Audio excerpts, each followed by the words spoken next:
In the year 1243, in a small village nestled in the green hills of southern England, a carpenter named Edmund worked in his timber-framed workshop.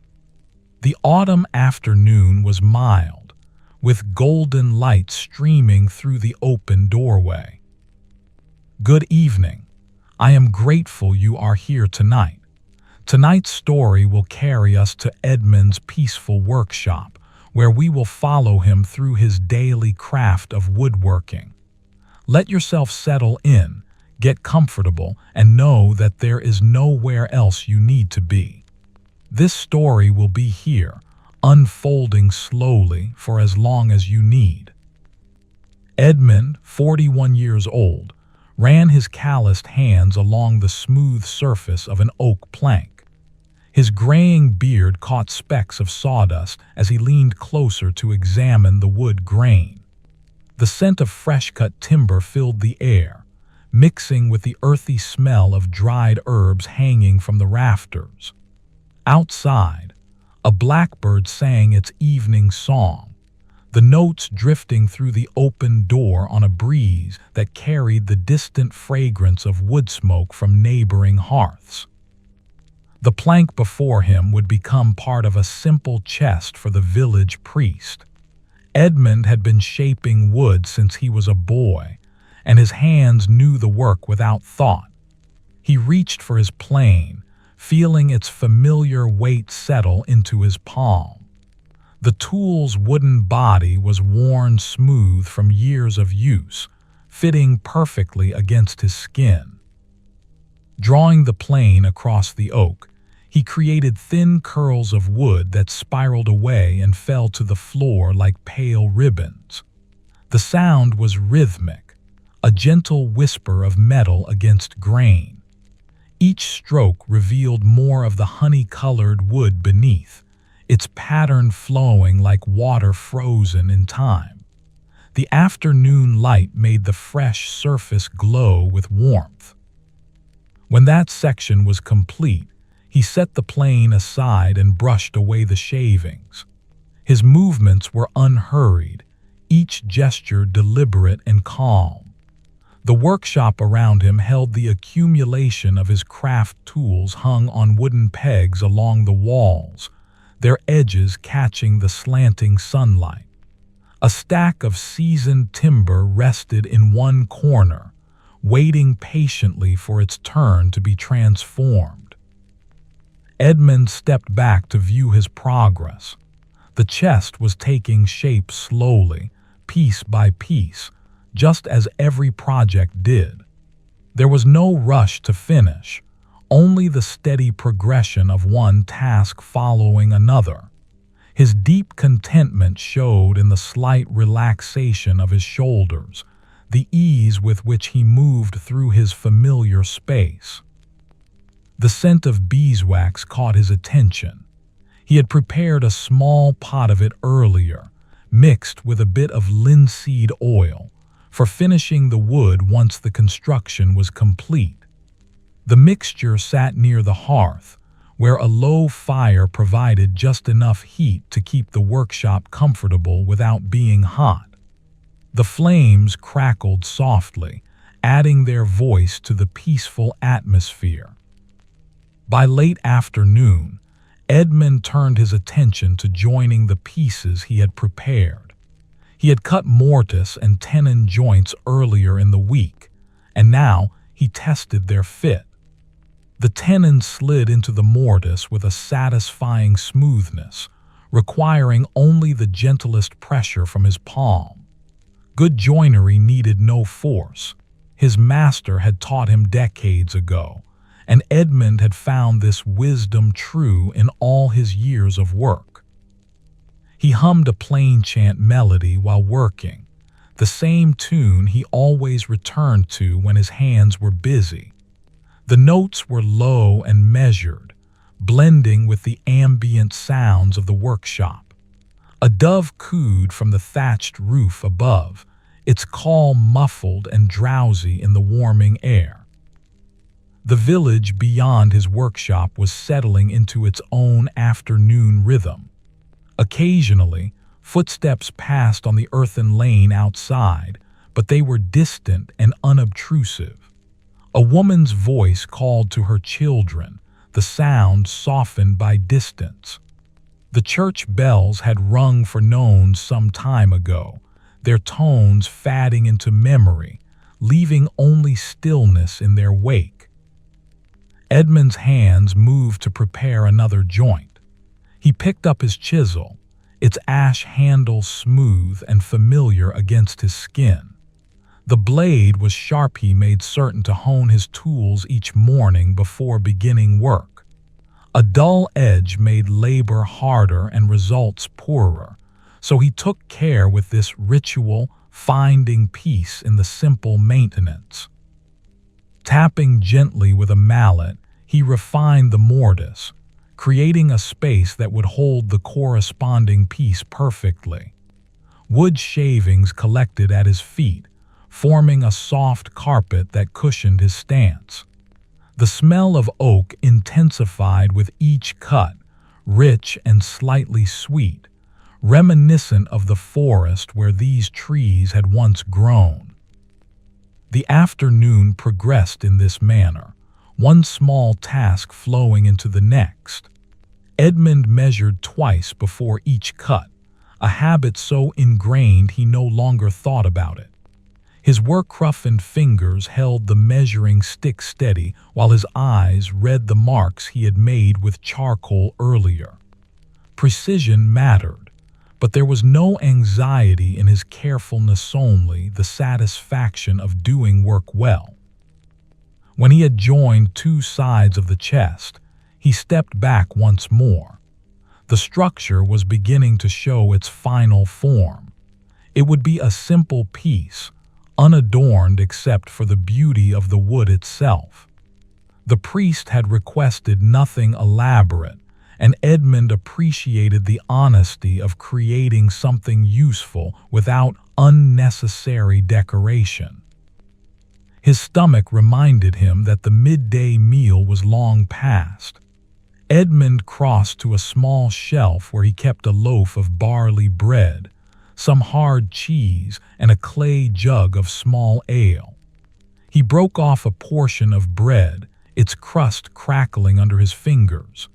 The interior was dense and slightly sour, wholesome and filling. Sitting on a low stool near the doorway, he ate slowly, watching the light shift across the workshop floor. Dust motes drifted in the sunbeams, floating lazily through the air like tiny stars. The bread's nutty flavor mixed with the sharp taste of the cheese, and the ale was cool and refreshing, washing away the dust from his throat. A tabby cat appeared in the doorway, pausing to assess whether entry was welcome. Edmund made a soft clicking sound with his tongue, and the creature padded inside, tail high. It wound itself around his ankles once before settling nearby in a patch of sunlight, curling into a tight ball. Its purring added a new texture to the workshop's soundscape, a vibration that spoke of utter comfort. After eating, Edmund remained seated for a time, allowing his body to rest. His knees appreciated the respite. They were not as young as they once were, though they served him well enough. The warmth from the low fire reached across the space, pleasant against his skin. Outside, the shadows were lengthening, painting the lane in stripes of gold and amber. Eventually, he rose and returned to the chest. The cat remained asleep, undisturbed by his movement. Edmund selected another plank, this one for the chest's base. He had already cut it to size, and now he needed to ensure its surface was level and true. Running his palm across the wood, he felt for any irregularities, any place where the plane needed to make another pass. The grain of this piece was particularly lovely, with darker lines swirling through the lighter wood like currents in a river. He traced one line with his fingertip, appreciating the pattern that nature had created over the tree's many years of growth. Each ring represented a season, a cycle of rain and sun, cold and warmth. Edmund positioned the plank on his workbench and secured it with a simple wooden vise. The bench itself was sturdy, made from elm, its surface marked with countless small dents and scratches from years of use. These imperfections told the story of his craft, a record of every project that had taken shape here. Drawing the plane across the base piece, he worked with the same steady rhythm as before. The blade whispered against the wood and fresh shavings curled away. His breathing matched the pace of his strokes, deep and even, his body finding its natural tempo within the work. The light continued its slow journey across the walls. It caught the edges of his tools, making them gleam softly. A spider had built a web in one upper corner of the workshop, and the gossamer threads sparkled when the sun touched them.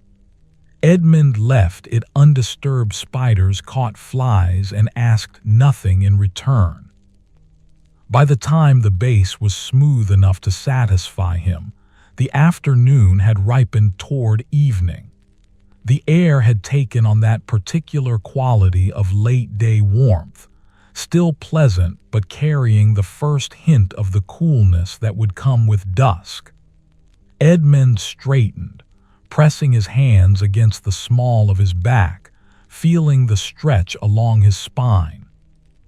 He gathered the pieces he had prepared and began the actual assembly of the chest. This was work that required attention but not strain. Each joint fitted together as intended, the wood meeting wood with solid precision. He tapped the pieces gently with his mallet, persuading them into their final positions. The plain chant melody returned to his lips, humming through the quiet workshop. The cat stirred, stretched elaborately, then settled back into sleep. Its whiskers twitched occasionally, perhaps dreaming of mice in the grain stores or birds on the thatch. Edmund applied a bit of hide glue to reinforce the joints, using a small brush to spread it evenly. The glue had a distinctive smell, neither pleasant nor unpleasant, simply familiar. It would dry overnight, and by morning the joints would be strong and permanent. For now, he would leave the chest clamped loosely while the glue began its work. With the main construction paused until the glue could set, Edmund turned to other tasks. A spoon he had been carving from applewood waited on a shelf, nearly finished. He picked it up, feeling its light weight, and collected his carving knife. The blade was small and curved, perfect for the detailed work of shaping the spoon's bowl. Settling onto his stool once more, he cradled the spoon in one hand while the other guided the knife. Thin slices of wood fell away, and the bowl deepened gradually. The applewood was pale and fine-grained, pleasant to work with, releasing a faint fruity scent as he carved. This spoon would be a gift for his neighbor's daughter, who was to be married in the spring. The rhythm of carving was different from planning or sawing, more intimate, requiring closer attention to each tiny cut. Edmund's hands moved with practiced sureness, the knife following paths his mind envisioned without conscious direction. The spoon's handle bore a simple pattern he had been working into the wood, a series of curved lines that flowed like water. Time passed unmeasured. The fire had burned down to glowing coals, and Edmund added 2 small logs, placing them carefully so they would catch without smoking. The flames grew slowly, licking at the new wood, and fresh warmth radiated outward. The light flickered gently, creating dancing shadows that moved across the walls. Outside, the village sounds had changed. The working day was ending for most people.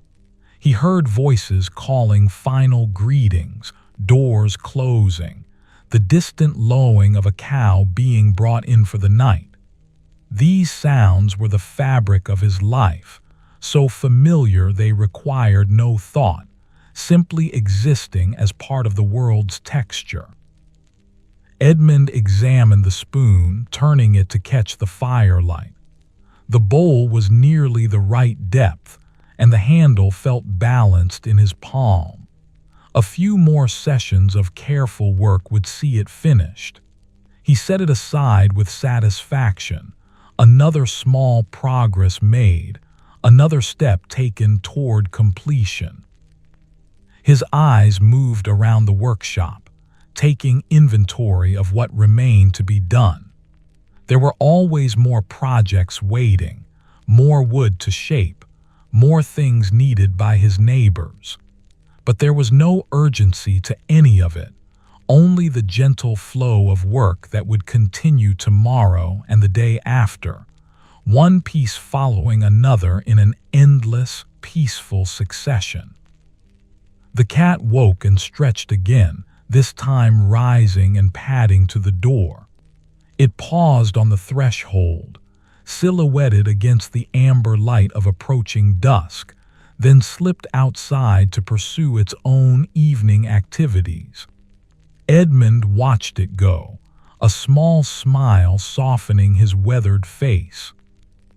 He rose and moved to the doorway himself, leaning against the frame. The lane was empty now, the earthen surface marked with the day's footprints and hoof prints. The sky above was turning deeper shades of gold and pink, the clouds catching the last direct sunlight while the land below settled into shadow. A cool breeze touched his face, carrying the scent of ripening apples from the orchard beyond the village. Somewhere, bread was baking, and the aroma mingled with wood smoke and the green smell of the surrounding fields. Autumn's signature hung in the air, that particular combination of harvest and approaching rest. Edmund remained there for a time, simply breathing, simply being present in the moment. His deep contentment was not a thing he thought about, but rather a state he inhabited, as natural as the rhythm of his breathing. The day had been good, productive without strain, peaceful without monotony.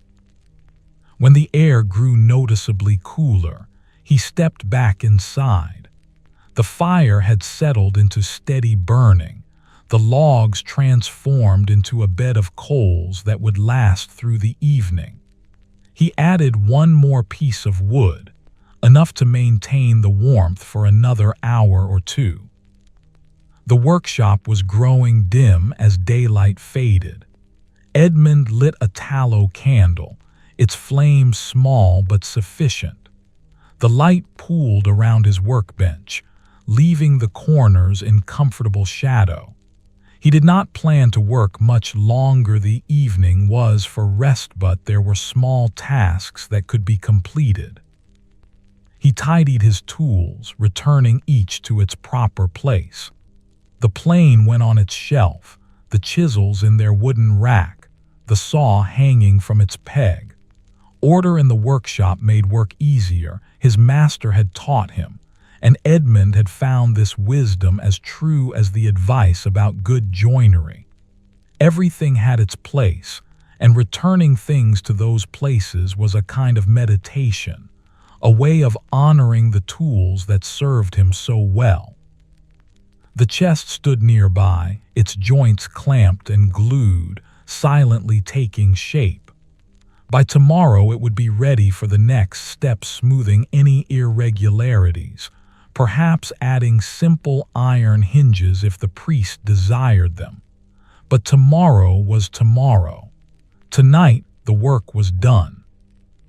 Edmund extinguished the candle and banked the fire, covering the coals with ash so they would smolder through the night. The workshop fell into darkness, broken only by the faint glow from the hearth. He stood for a moment, letting his eyes adjust, feeling the space around him even without seeing it clearly. Outside, the first stars were appearing in the deepening blue of the sky. The evening star shone bright and steady in the west, a constant presence that had marked countless evenings before this one, and would mark countless more to come. The sight of it filled Edmund with a quiet gladness, a sense of continuity with all the craftsmen who had worked through all the ages past, shaping wood under the same stars. He closed the workshop door, not latching it. The village was peaceful, and the night air might do the drying glue some good. His cottage was just beyond, its thatch roof dark against the sky. A single candle burned in the window, lit by his wife, welcoming him home. Edmund crossed the short distance, his work-reddened hands hanging loose at his sides, his graying beard touched silver by starlight. The sounds of his footsteps were soft on the earth, barely audible in the hush that had fallen over the village. Somewhere an owl called, its voice low and resonant, speaking to the darkness. Inside the cottage, warmth and the smell of pottage greeted him. His wife looked up from the hearth, her smile quiet and familiar. No words were needed. The evening meal would be simple and good, eaten in comfortable silence, followed by rest well earned. Tomorrow would bring more work, more wood to shape, more quiet hours in the workshop where time moved slowly and nothing ever hurried. But tonight there was only this: the warmth, the food, the presence of someone known and loved, and the deep satisfaction of a day spent in honest work. Edmund, 41 years old, settled onto his stool at the small table, feeling his muscles relax, his breathing deepen, his mind release the day's small concerns. The fire crackled softly. The pottage was warm and filling. The cottage walls held back the cool night air. And in the workshop beyond, the chest stood in darkness, its joints slowly strengthening, its wood settling into its new form, patient and unhurried, exactly as everything should be. The morning arrived with mist hanging low over the village, wrapping everything in soft gray light. Edmund woke to the sound of a rooster calling from somewhere down the lane, its voice muffled by the thick air. He lay still for a moment, feeling the warmth of the woolen blanket, the straw-filled mattress beneath him yielding and familiar under his weight. His wife was already moving about the cottage, stirring the fire back to life. The smell of wood smoke drifted through the single room, accompanied by the faint crackle of kindling catching flame. Edmund rose slowly, his body stiff from sleep but not uncomfortable, simply reminding him of his years and the work they had contained. He dressed in the same tunic and hose from the day before, both made of sturdy wool that had softened with wear. The fabric held the lingering scent of sawdust and wood smoke, a perfume he found more comforting than any herb or flower. His leather belt settled around his waist with familiar ease, and he pushed his feet into simple leather shoes. At the small table, his wife had set out barley bread and a cup of warm ale. Edmund broke his fast quietly, chewing slowly, tasting the bread's substantial texture. The ale was slightly sweet, brewed with care, and it chased away the last cobwebs of sleep. Through the cottage's single window, he could see the mist beginning to thin, revealing hints of the morning beyond. When the meal was finished, he stepped outside. The air was cool and damp against his face, carrying the earthy smell of soil and grass heavy with dew. The lane was empty in the early hour, though smoke rose from other cottage chimneys, marking where families were beginning their own days. A dog barked once, then fell silent. Edmund made his way to the workshop, his footsteps leaving dark prints in the moisture-silvered earth. The door stood slightly ajar as he had left it, and he pushed it open fully, letting in what light the misty morning offered. Inside, the chest waited exactly as he had left it, the glue now dry and holding firm. He moved to the hearth first, uncovering yesterday's coals and feeding them with small sticks until flames appeared. The fire grew gradually, pushing back the morning chill, and Edmund held his hands near the warmth, feeling sensation return to his fingers. His work-roughened palms absorbed the heat, and he flexed them slowly, preparing them for the day's tasks. The cat appeared in the doorway, slipping inside with silent grace. It regarded Edmund with half-closed eyes, then proceeded to its favored corner where it began grooming itself with meticulous attention. The rasping sound of its tongue against fur became part of the workshop's morning soundtrack, joining the fire's crackling and the distant sounds of the village stirring to life. Edmund approached the chest and examined yesterday's work. He ran his calloused hands over the joints, testing each one with gentle pressure. They held perfectly, the glue and the precise woodworking combining to create solid connections.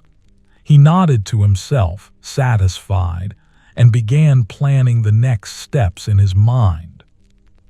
The lid remained to be made, along with a simple interior tray that would allow the priest to organize smaller items within the chest. Edmund had already selected the wood for these pieces, 2 planks of the same oak, their grain patterns complementing what he had already used. He retrieved them from where they leaned against the wall and carried them to his workbench. Before beginning the actual shaping, he took time to sharpen his tools. This was ritual as much as necessity, a way of entering into the work gradually rather than rushing. He selected his plane first, removing the blade and examining its edge in the strengthening light. A whetstone waited on a shelf, its surface darkened by years of use and the oil he applied to it. Settling onto his stool, Edmund began the rhythmic work of hunting. The blade moved in steady circles against the stone, metal whispering against rock, and the sound was meditative and old.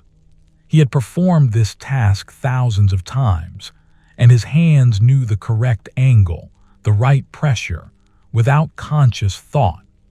The smell of the oil mixed with the workshop's other scents, wood and smoke, and the faint mustiness of the earthen floor. When the plane's blade was sharp enough to catch light along its entire edge, he moved to his chisels. Each required the same careful attention, the same patient repetition. Time dissolved in the work, marked only by the changing quality of light as the sun climbed higher beyond the dissipating mist. The cat had fallen asleep in its corner, a small mound of tabby fur rising and falling with each breath. By the time his tools were prepared, the morning had advanced considerably. Edmund reassembled the plane, fitting the blade back into its wooden body and adjusting it until the exposure was precisely right.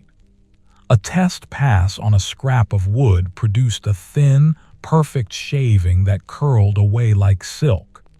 He hummed his plain chant melody, the familiar notes accompanying his preparations. The first lid plank required attention. Edmund positioned it on the workbench and studied its surface, reading the grain, identifying any irregularities that needed correction. His hands moved across the wood in assessment, feeling what his eyes confirmed. One corner was slightly higher than the others, a minor issue, easily addressed. He began to plane that corner, working with measured strokes. The blade bit into the oak and ribbons of wood peeled away and fell to the floor.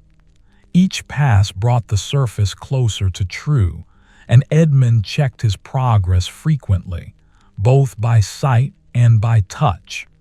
The wood grew smooth under his attention, its honey color deepening where the plane had passed.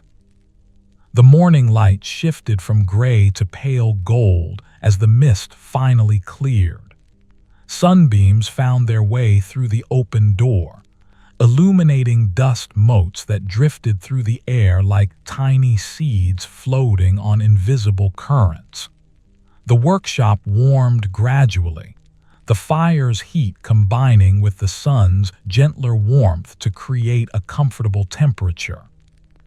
When the first plank satisfied him, Edmund set it aside and took up the second. This one needed less correction, being already fairly true, but he worked over it anyway, ensuring both pieces would match perfectly. Consistency mattered in woodworking. Two parts meant to function together should be as similar as possible in thickness and surface quality. His shoulders found their rhythm, his breathing matched his movements, and the work flowed like water finding its course. There was no strain, no hurry, only the steady progression of one stroke following another. The pile of shavings at his feet grew larger, creating a cushion that made standing more comfortable. Between tasks, Edmund paused to drink from a clay cup of water his wife had brought earlier. The liquid was cool and clean, drawn from the village well that morning. It washed away the dust from his throat and refreshed him without filling his stomach uncomfortably. He stood in the doorway for a moment, looking out at the day. The lane was more active now. A farmer passed with a cart pulled by a patient ox, the wheels creaking and the animal's hooves making soft thuds in the earth. Two children ran by, laughing, their voices bright and uncomplicated. A woman carried a basket of washing toward the stream that ran beyond the village, and she nodded to Edmund as she passed. He raised a hand in acknowledgement, a simple gesture of neighborly recognition. Back inside, he began joining the two planks for the lid. They would need to be edge-glued together to create a piece wide enough to cover the chest's opening. Edmund had done this countless times, and the process held no mysteries for him. He applied glue to both edges that would meet, spreading it evenly with a small wooden spatula. Bringing the planks together required care. He aligned them precisely, ensuring the grain patterns flowed naturally from one piece to the other. When they were positioned correctly, he clamped them with wooden clamps, tightening each one gradually to distribute the pressure evenly. Excess glue squeezed out from the joint, and he wiped it away with a damp cloth before it could dry. With the lid glued and clamped, there was nothing to do but wait. Edmund turned his attention to the interior tray. This would be a simpler construction, a shallow box that would rest on supports inside the chest, creating 2 levels of storage. He had already cut the pieces for it, small boards of ash that were lighter in color than the oak. The ash smelled different from the oak as he worked it, subtler, less sweet, with its own character. Edmund shaped the tray's sides first, planning them smooth and cutting simple joints at the corners. These joints were smaller versions of those he had used on the chest itself, requiring precision but on a more delicate scale.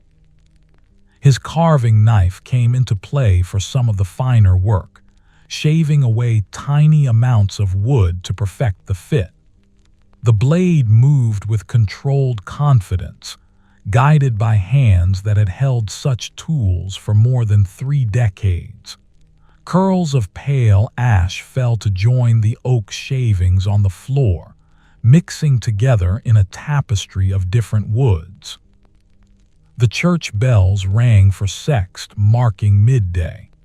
The sound rolled across the village, brass voices calling out the hour, reminding everyone of the day's progress. Edmund paused in his work, listening until the last echo faded. The bells were a constant in his life, dividing each day into its proper segments, giving structure to time's passage. His wife appeared with the midday meal, a wooden bowl of pottage and another piece of barley bread. Edmund set aside his tools and accepted the food with a nod of thanks. The pottage was thick with vegetables from their small garden, flavored with herbs and a bit of bacon fat that made it rich and satisfying. He ate slowly, sitting on his stool near the workbench, watching the light play across the workshop walls. The cat woke and stretched, then padded over to investigate. Edmund tore off a small piece of bread and offered it. The creature sniffed cautiously before accepting, taking the morsel delicately between its teeth and retreating to consume it in private. Its whiskers twitched with satisfaction. After eating, Edmund allowed himself a period of rest.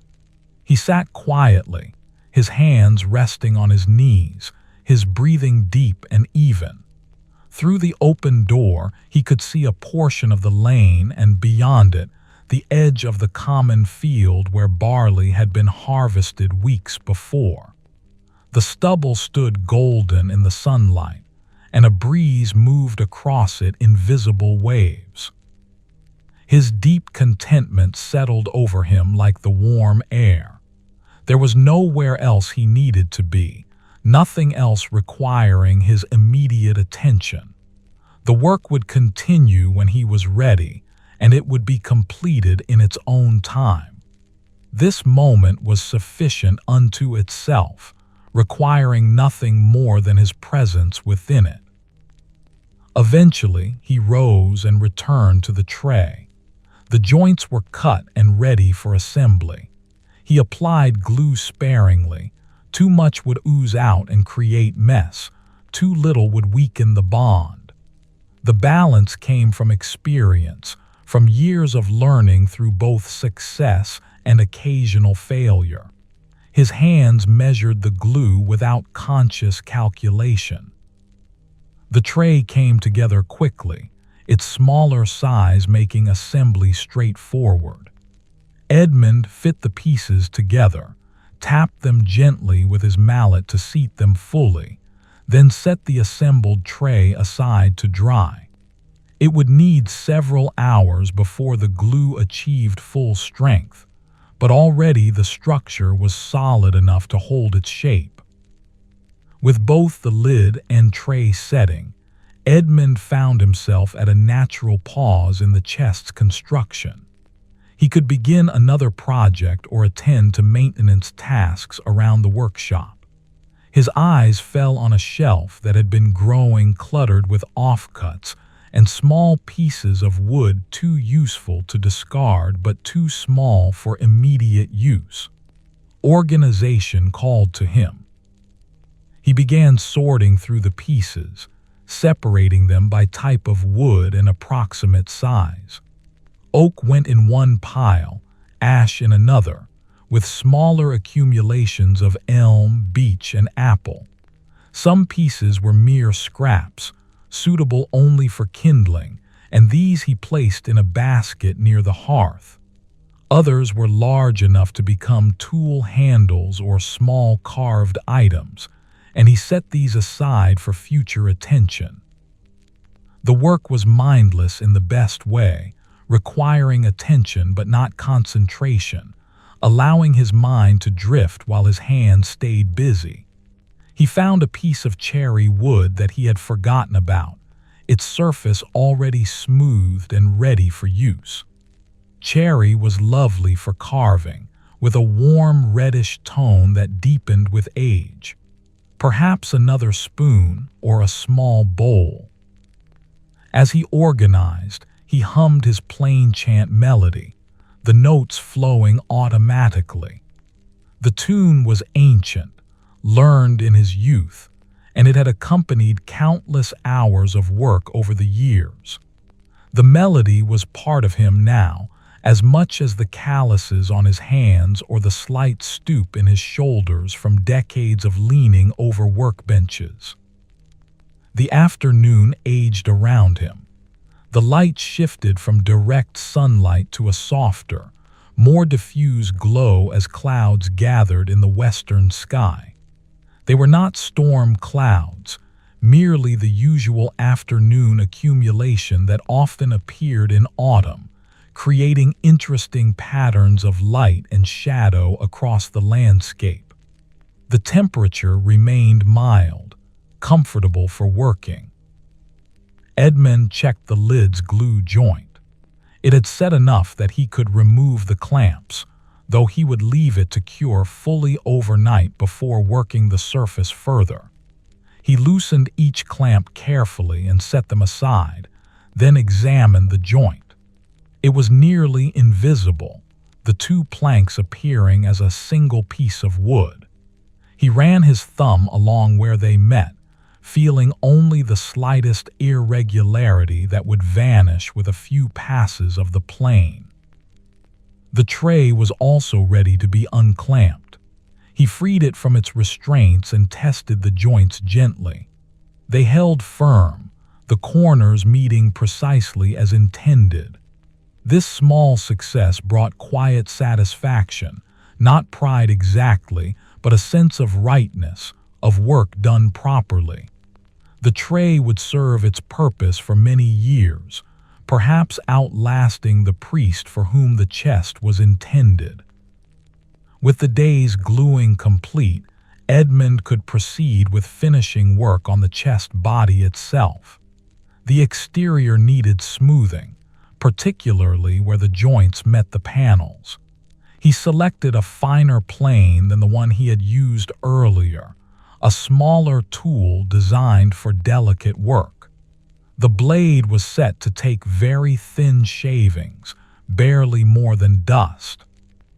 He worked methodically around the chest, addressing each joint, each panel, ensuring all surfaces were consistently smooth. The plane whispered across the oak, and the wood seemed to come alive under his attention, its grain patterns becoming more visible and vibrant. In certain lights, the wood appeared almost to glow from within, as if remembering the living tree it had once been. The chest was becoming beautiful in its simplicity. No carving adorned it, no elaborate joinery drew the eye, only the honest beauty of wood well chosen and carefully worked. Edmund appreciated this kind of beauty, the kind that emerged from function perfectly executed.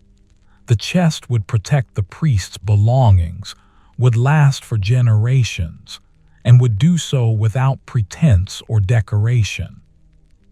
As the afternoon drew toward evening, Edmund set aside the plane and took up a piece of worn leather charged with beeswax. This was the final surface treatment before the chest would receive its oil finish, a burnishing that would compress the wood fibers slightly and bring out even more of the grain's character. He rubbed the leather over the oak in circular motions, feeling the wood grow smoother and smoother under his calloused hands. The beeswax released its honey scent as friction warmed it. Combined with the oak's natural fragrance and the ever-present smell of wood smoke, the workshop smelled like the essence of craft itself, a perfume made of work and patience and natural materials transformed by skilled hands. Edmund breathed it in without thinking, as natural to him as the air itself. The light was failing when he finally stepped back from the chest. Tomorrow he would apply the oil finish, and then it would need several days to cure fully before delivery to the priest. But the major work was complete. What stood before him was recognizably a chest, functional and well-made, ready to serve its purpose for years to come. Edmund cleaned his tools, a ritual that marked the day's end as surely as the changing light. Each tool was wiped clean of dust and wood particles, checked for any damage, then returned to its proper place. The plane's blade came out for the night, preventing rust by separating iron from wood. The chisels went into their rack, each in its designated slot. The saws hung from their pegs, teeth gleaming dully in the dimness. He swept the floor, gathering the day's accumulation of shavings into a pile that he transferred to the kindling basket. Nothing was wasted. Even these tiny curls of wood would help kindle tomorrow's fire, would release their small heat and serve one final purpose. The workshop floor appeared once more, its packed earth surface marked by years of footsteps and fallen wood. The fire had burned down to coals again. Edmund banked it as before, covering the embers with ash to preserve them through the night. The cat had already slipped outside, attending to its own mysterious evening business. The workshop felt satisfied somehow, as if the space itself was content with the day's progress. Edmund stood in the doorway for a final time, looking at the chest in the gathering darkness. It was a shadow among shadows now, barely visible, but he knew every line of it, every joint and surface. Tomorrow would bring more work, but tonight there was completion enough. Another day of honest labor finished, another step taken in the endless rhythm of his craft. He closed the door and turned toward his cottage.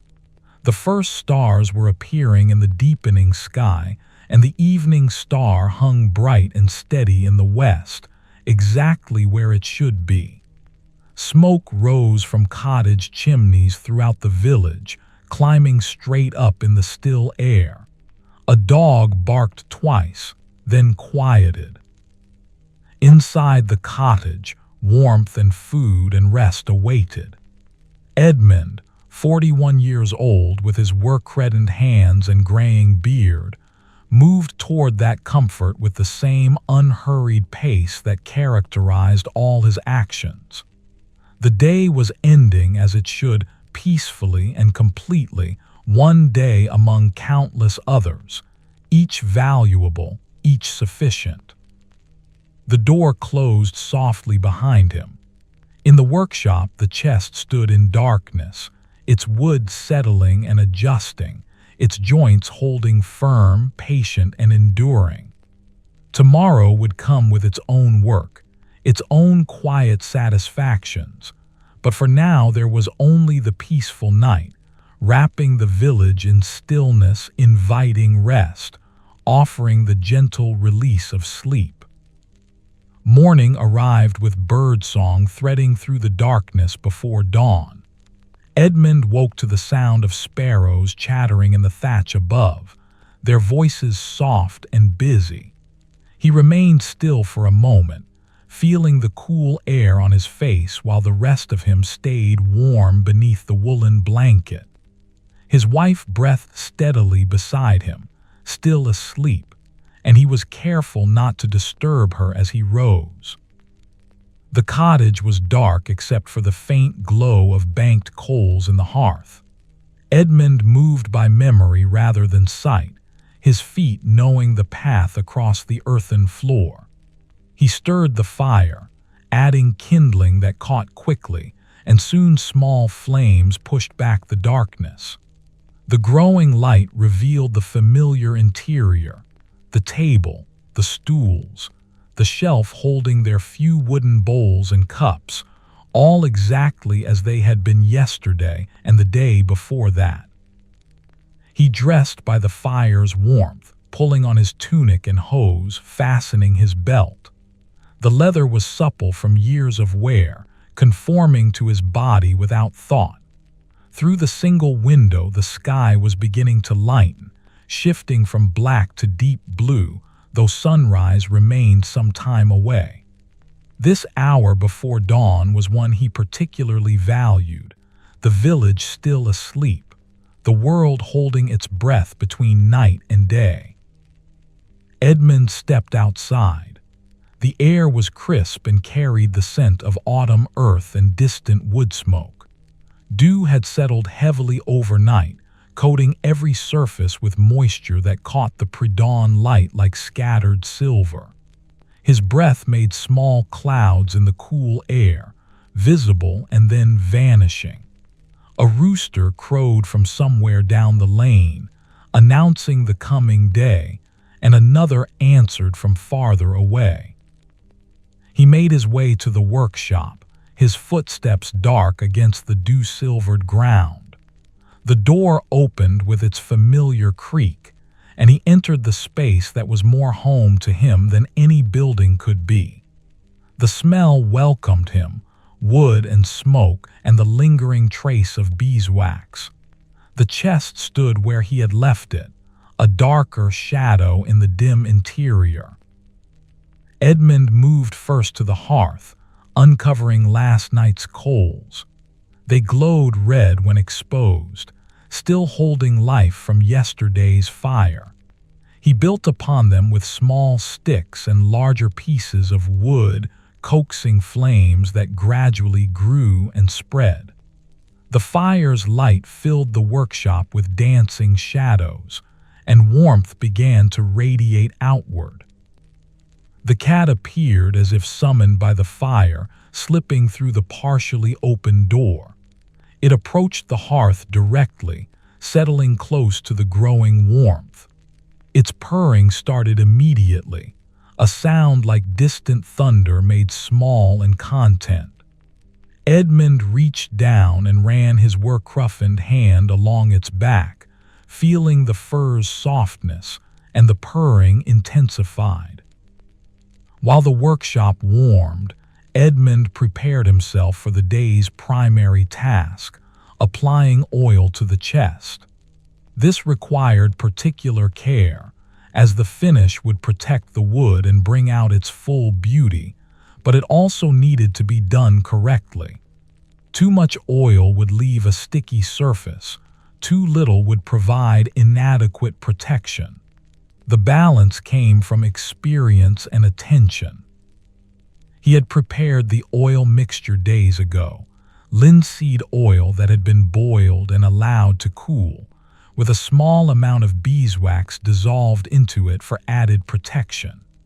The mixture sat in a clay pot near the hearth, and he retrieved it now, setting it closer to the fire to warm slightly.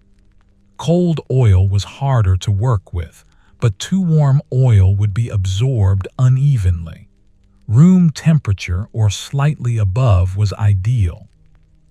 While the oil warmed, Edmund examined the chest in the growing daylight. He ran his calloused hands over every surface, checking for any spot he might have missed in yesterday's smoothing. His fingers detected what his eyes might overlook, a tiny rough patch here, a slight irregularity there. He addressed these with fine sandpaper made from sharkskin that a traveling merchant had sold him years ago, rubbing gently until each imperfection vanished. The light outside was strengthening. Through the open door, Edmund could see the sky turning pale blue with streaks of pink and gold near the horizon. The stars had faded, and the morning star hung alone in the brightening sky, a final point of light before the sun claimed dominance. Birds were singing more insistently now, greeting the day with their various voices. Edmund tested the oil's temperature with a fingertip. It was ready, warm enough to flow easily, but not so warm it would be thin and runny. He selected a clean piece of linen from his supply, a soft cloth worn smooth by use. Dipping it into the oil, he let the excess drain back into the pot, then approached the chest. The first stroke of oil-soaked cloth across the oak transformed the wood immediately. What had been pale honey color deepened to rich amber, the grain patterns leaping into sudden prominence. Lines and swirls that had been subtle became dramatic, telling the story of the tree's growth in vivid detail. Edmund hummed his plain chant melody and continued, working in long, even strokes that followed the wood's grain. He worked methodically, section by section, ensuring even coverage. The oil soaked into the wood, feeding it, protecting it, becoming part of it. His movements were rhythmic and meditative, requiring attention but not strain. The workshop filled with the distinctive smell of linseed oil, nutty and slightly sweet, mixing with the other familiar scents. As he worked, the sun rose. Its first rays streamed through the doorway, striking the oiled surfaces of the chest and making them glow. The wood seemed lit from within, radiating warmth and life. Edmund paused to appreciate this transformation, the moment when functional craft became something more, when utility met beauty and became unified. The cat had moved to a new position, following the sunlight as it traveled across the workshop floor. It lay sprawled in the bright patch, belly exposed, completely relaxed. Occasionally its tail twitched, the only sign it was not entirely asleep. A fly buzzed somewhere in the rafters, its sound lazy and intermittent. Edmund continued oiling, now working on the chest's sides. Each panel received the same careful attention, the same even application. His work-reddened hands moved steadily, the cloth gliding across the wood, leaving darkness and richness in its wake. The oak drank the oil gratefully, its pores opening to receive this nourishment. By the time he had covered the entire exterior, the morning was well advanced. The village had woken fully.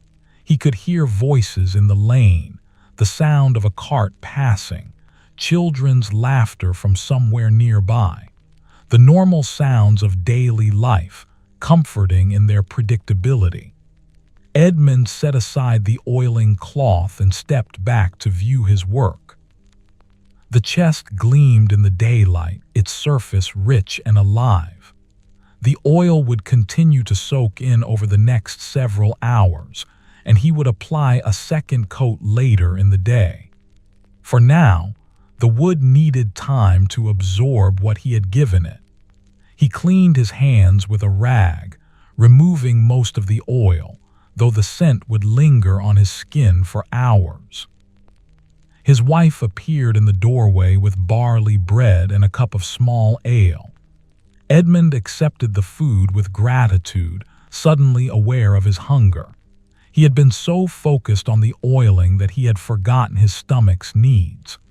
The bread was fresh from yesterday's baking, its crust still firm, its interior dense and satisfying. The ale washed it down, cool and slightly sweet.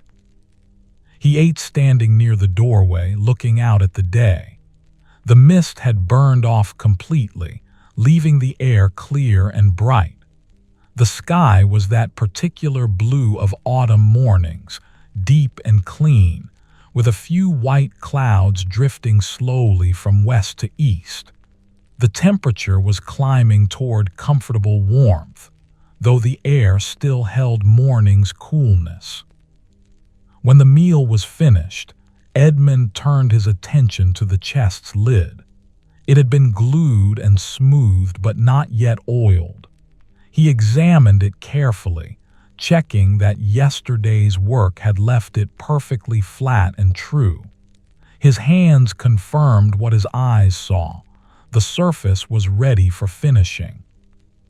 He oiled the lid with the same care he had given the chest body, watching the wood transform under his cloth's passage. The grain of these two planks was particularly beautiful, with darker heartwood creating a pattern like a river flowing through lighter sapwood. The oil made these contrasts more dramatic, more visually striking. When he had covered both sides of the lid, he set it aside to dry alongside the chest. The morning's main tasks were now complete. The chest and lid would need several hours before their second coat of oil, and the interior tray still needed its own finishing. But for now, Edmund found himself at a pause, a gap in the work that could be filled with other activities or simply with rest. He decided to work on the spoon he had been carving for his neighbor's daughter. The applewood piece waited on its shelf, nearly complete but needing final details. Edmund collected it and his carving knife and settled onto his stool in the doorway, where the light was best for close work. The spoon's bowl was the right depth and shape, smooth and even. The handle bore the flowing pattern he had been carving, lines that suggested water or wind, movement captured in stillness. He worked now on refining these lines, making them crisp and clean, removing any roughness left from earlier carving. The knife moved in small, controlled cuts, peeling away tiny curls of pale wood. Applewood was a pleasure to carve. It was fine-grained and cooperative, accepting the knife's guidance without splitting or chipping. The scent it released was faintly fruity, a reminder of the tree's spring blossoms and autumn fruit. Edmund had known the tree this wood came from. It had stood in an orchard near the village until a storm 3 years ago had split it beyond saving. He had been given several branches, which he had carefully seasoned and stored. As he carved, villagers occasionally passed on the lane. Some greeted him, others simply nodded. A few stopped briefly to exchange words about weather or crops or mutual acquaintances. Edmund responded to each with appropriate courtesy, neither eager for conversation nor avoiding it. These small social exchanges were part of village life's fabric, threads that connected everyone to everyone else. A young boy paused to watch him carve, eyes wide with interest. Edmund showed him the spoon, explained what he was doing, let the child feel the smooth wood. The boy's hands were small and clean, unmarked by labor, and he handled the spoon with appropriate care. After a few minutes, the child's mother called him away, and he ran off with a shouted thanks, his bare feet kicking up small clouds of dust from the dry lane. Edmund returned to his carving, the interruption absorbed and forgotten. His deep contentment remained undisturbed. These small interactions were pleasant but did not define his mood, which remained as steady as his breathing. The spoon took shape under his attention, becoming more refined, more finished, approaching completion. The church bells rang for terce, marking mid-morning. The sound rolled across the village as it always did, bronze voices measuring time's passage. Edmund paused in his work, listening until silence returned.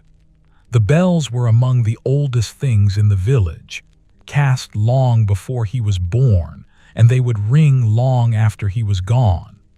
This continuity pleased him, the sense of being part of something larger and more enduring than any individual life. By late morning, the spoon was finished. Edmund examined it from every angle, running his thumb over its surfaces, checking the balance of bowl and handle. It satisfied him completely. A simple object made well, beautiful in its utility, ready to serve its purpose. He set it aside to be delivered when next he saw the neighbor, perhaps at church on Sunday. The sun had climbed high enough that the workshop's interior was bright without need for fire beyond what the hearth provided. Edmund checked the chest and lid. The first coat of oil had been absorbed, leaving the wood with a soft sheen rather than gloss. The surface felt slightly tacky to the touch, but was ready for its second application. He warmed the oil mixture again, preparing for the second coat. This application would be lighter than the first, simply adding another layer of protection and deepening the finish's richness. Edmund worked with the same careful attention as before, though the task went more quickly now that the wood had been sealed by the first coat. The transformation was subtler this time, but still noticeable. The wood grew darker still, richer, and the grain patterns became even more pronounced. The oak seemed to glow with internal light, as if remembering its decades of standing in the forest, growing toward the sun. Edmund's work-reddened hands moved steadily, applying the oil with practiced ease. When both the chest and lid had received their second coat, he cleaned his tools and put away the oil pot. The chest would need a full day to cure before he could complete the final assembly, attaching the lid with simple iron hinges and installing the interior tray. But the finish itself was complete.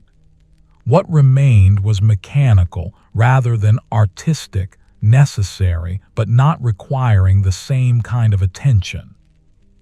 The afternoon stretched ahead with no pressing tasks. Edmund could begin another project or attend to one of the many small jobs that always accumulated in a workshop. He noticed that several of his wooden tool handles were showing wear, their surfaces growing rough from use. This was work that could be done while sitting, which appealed to him as his legs had been standing for most of the morning. He collected the tools that needed attention, 2 chisels, a small hammer and all, and settled onto his stool with fine sandpaper. The work was simple and soothing, rubbing the handles smooth, feeling the wood respond to his attention. Each tool had been made years ago, some by his own hands, others inherited from his master. They were old friends, extensions of his body, and caring for them was both practical and pleasurable. The cat woke from its long nap and stretched elaborately, front legs extended, back arched, tail quivering. It padded outside for its own mysterious purposes, and Edmund watched it go with mild amusement. The creature lived according to its own schedule, sleeping and waking, hunting and eating, owing allegiance to no one yet choosing to spend its days in the workshop. He appreciated its independence. As he worked on the tool handles, Edmund's mind drifted peacefully. He thought about nothing in particular, letting images and memories surface and fade without holding onto them. The rhythmic motion of his hands, the gentle rasp of sandpaper on wood, the warmth of the afternoon sun, these were enough to occupy the moment. No past regrets troubled him. No future anxieties claimed his attention. There was only the present, simple and sufficient. The afternoon aged slowly. Shadows began to lengthen, stretching across the workshop floor in familiar patterns. The quality of light changed from the bright clarity of midday to the softer, more golden tones of late afternoon. Birds sang their evening songs, different from morning's chorus, more subdued, more contemplative, settling rather than greeting. Edmund finished smoothing the last tool handle and rubbed it with a bit of beeswax, bringing out the wood's natural luster. The handle felt good in his palm, comfortable and familiar. He reassembled the tools and returned them to their places, each finding its proper spot as naturally as water finding its level. His stomach reminded him that the midday meal was long past. His wife would have left food in the cottage, and he should eat before much longer. But first, he wanted to check the chest one final time, to ensure the oil was curring properly, to simply look at what he had made. The chest stood in the workshop center, its surfaces rich with oil and light. Edmund circled it slowly, examining every joint, every panel, every detail of construction and finish.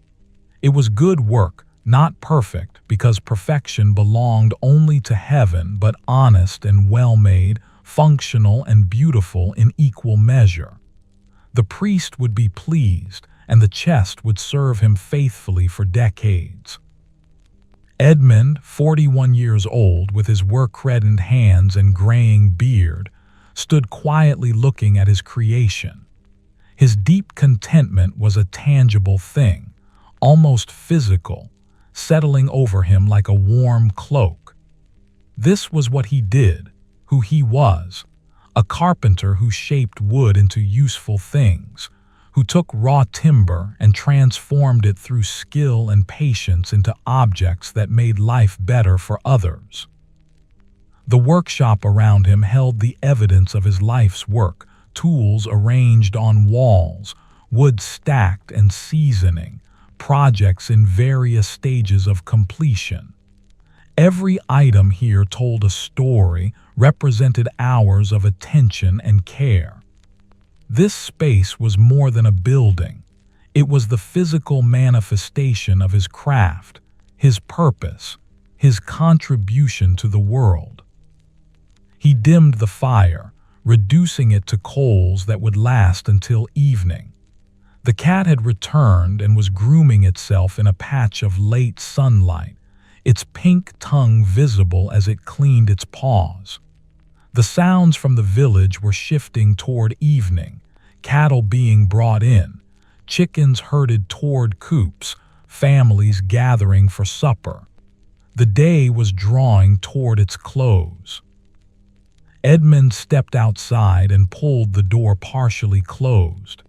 The air had cooled noticeably, and the breeze carried autumn's distinctive scent, ripe fruit, drying leaves, earth preparing for rest. The sky was still bright but would soon begin its evening transformation through the colors of sunset toward night's darkness. He walked slowly toward his cottage in no hurry, simply moving from one place to another in the unhurried way that characterized all his actions. His shadow stretched long before him, a dark companion on the earth. Behind him, the workshop stood peaceful and satisfied, holding the chest and all the tools of his trade, waiting for tomorrow when the work would resume, when hands would shape wood once more, when the endless rhythm of craft would continue as it had for centuries, and would for centuries more to come. The evening meal was simple and satisfying. A thick pottage of barley and root vegetables, flavored with dried herbs from the rafters. Edmund ate slowly at the small table, his wife seated across from him in the cottage's warm dimness. A single tallow candle burned between them, its flame steady and yellow, casting gentle light that didn't quite reach the corners of the room. Outside, darkness had settled over the village, bringing with it the quiet sounds of night. An owl calling from the distant woods, the rustle of wind through thatch, the occasional bark of a dog. After eating, Edmund remained at the table while his wife cleared the wooden bowls and wiped the surface clean. The fire had burned down to glowing coals that pulsed with red light, and the cottage held the day's accumulated warmth.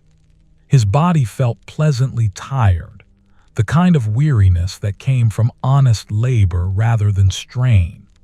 His hands rested on the table's worn surface, palms down, and he could feel the slight ache in his joints that spoke of the day's work. His wife settled onto her own stool with a basket of mending.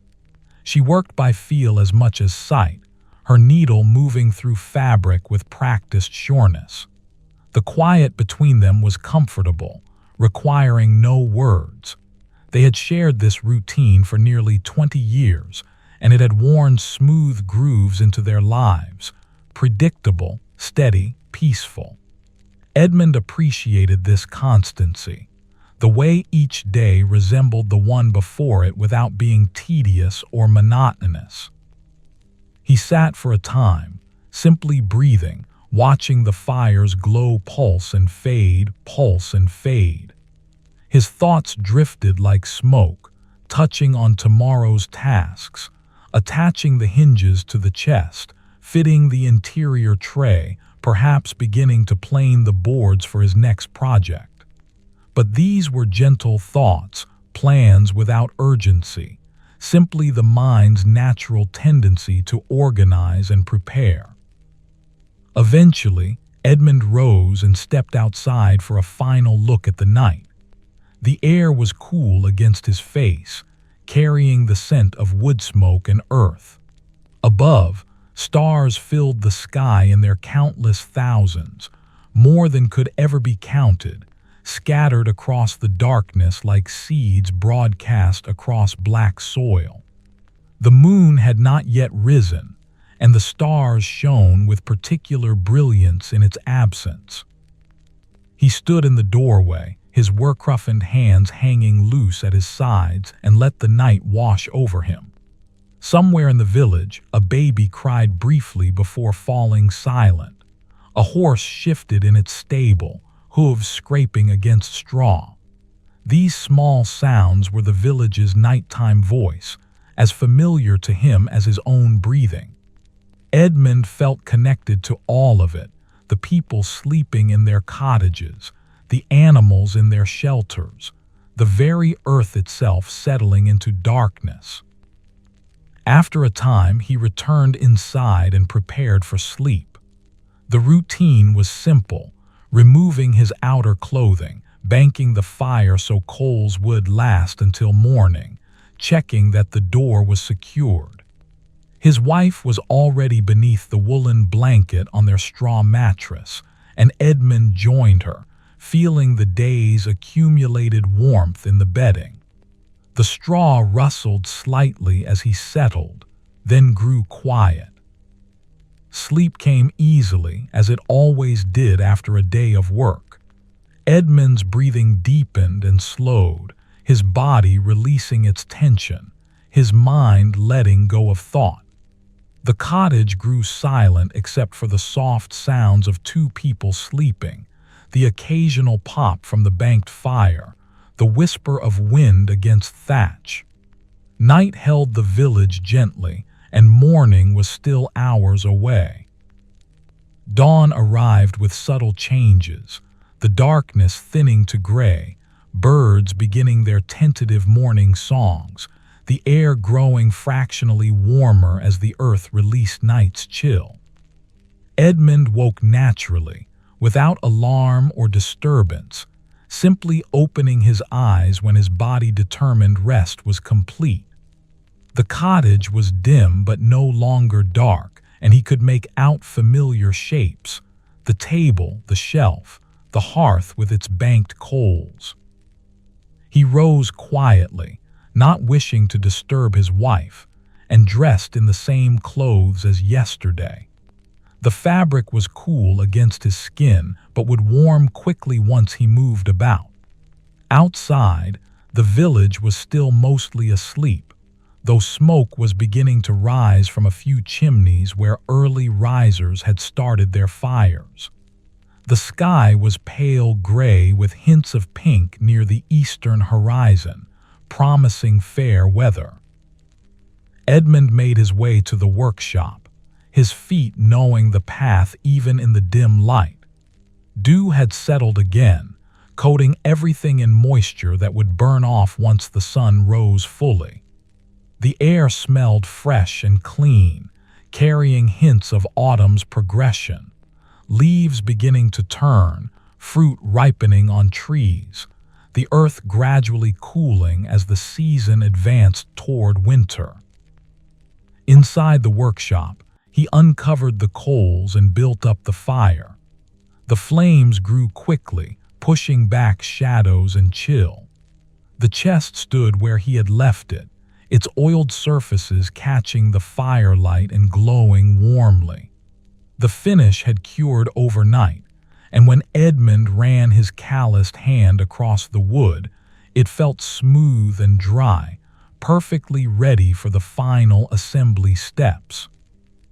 The cat arrived as if summoned by the fire, slipping inside and immediately claiming its favorite spot near the hearth. Its presence was companionable without being demanding, and Edmund appreciated the creature's self-sufficient nature. He gave it a brief scratch behind the ears before turning his attention to the day's tasks.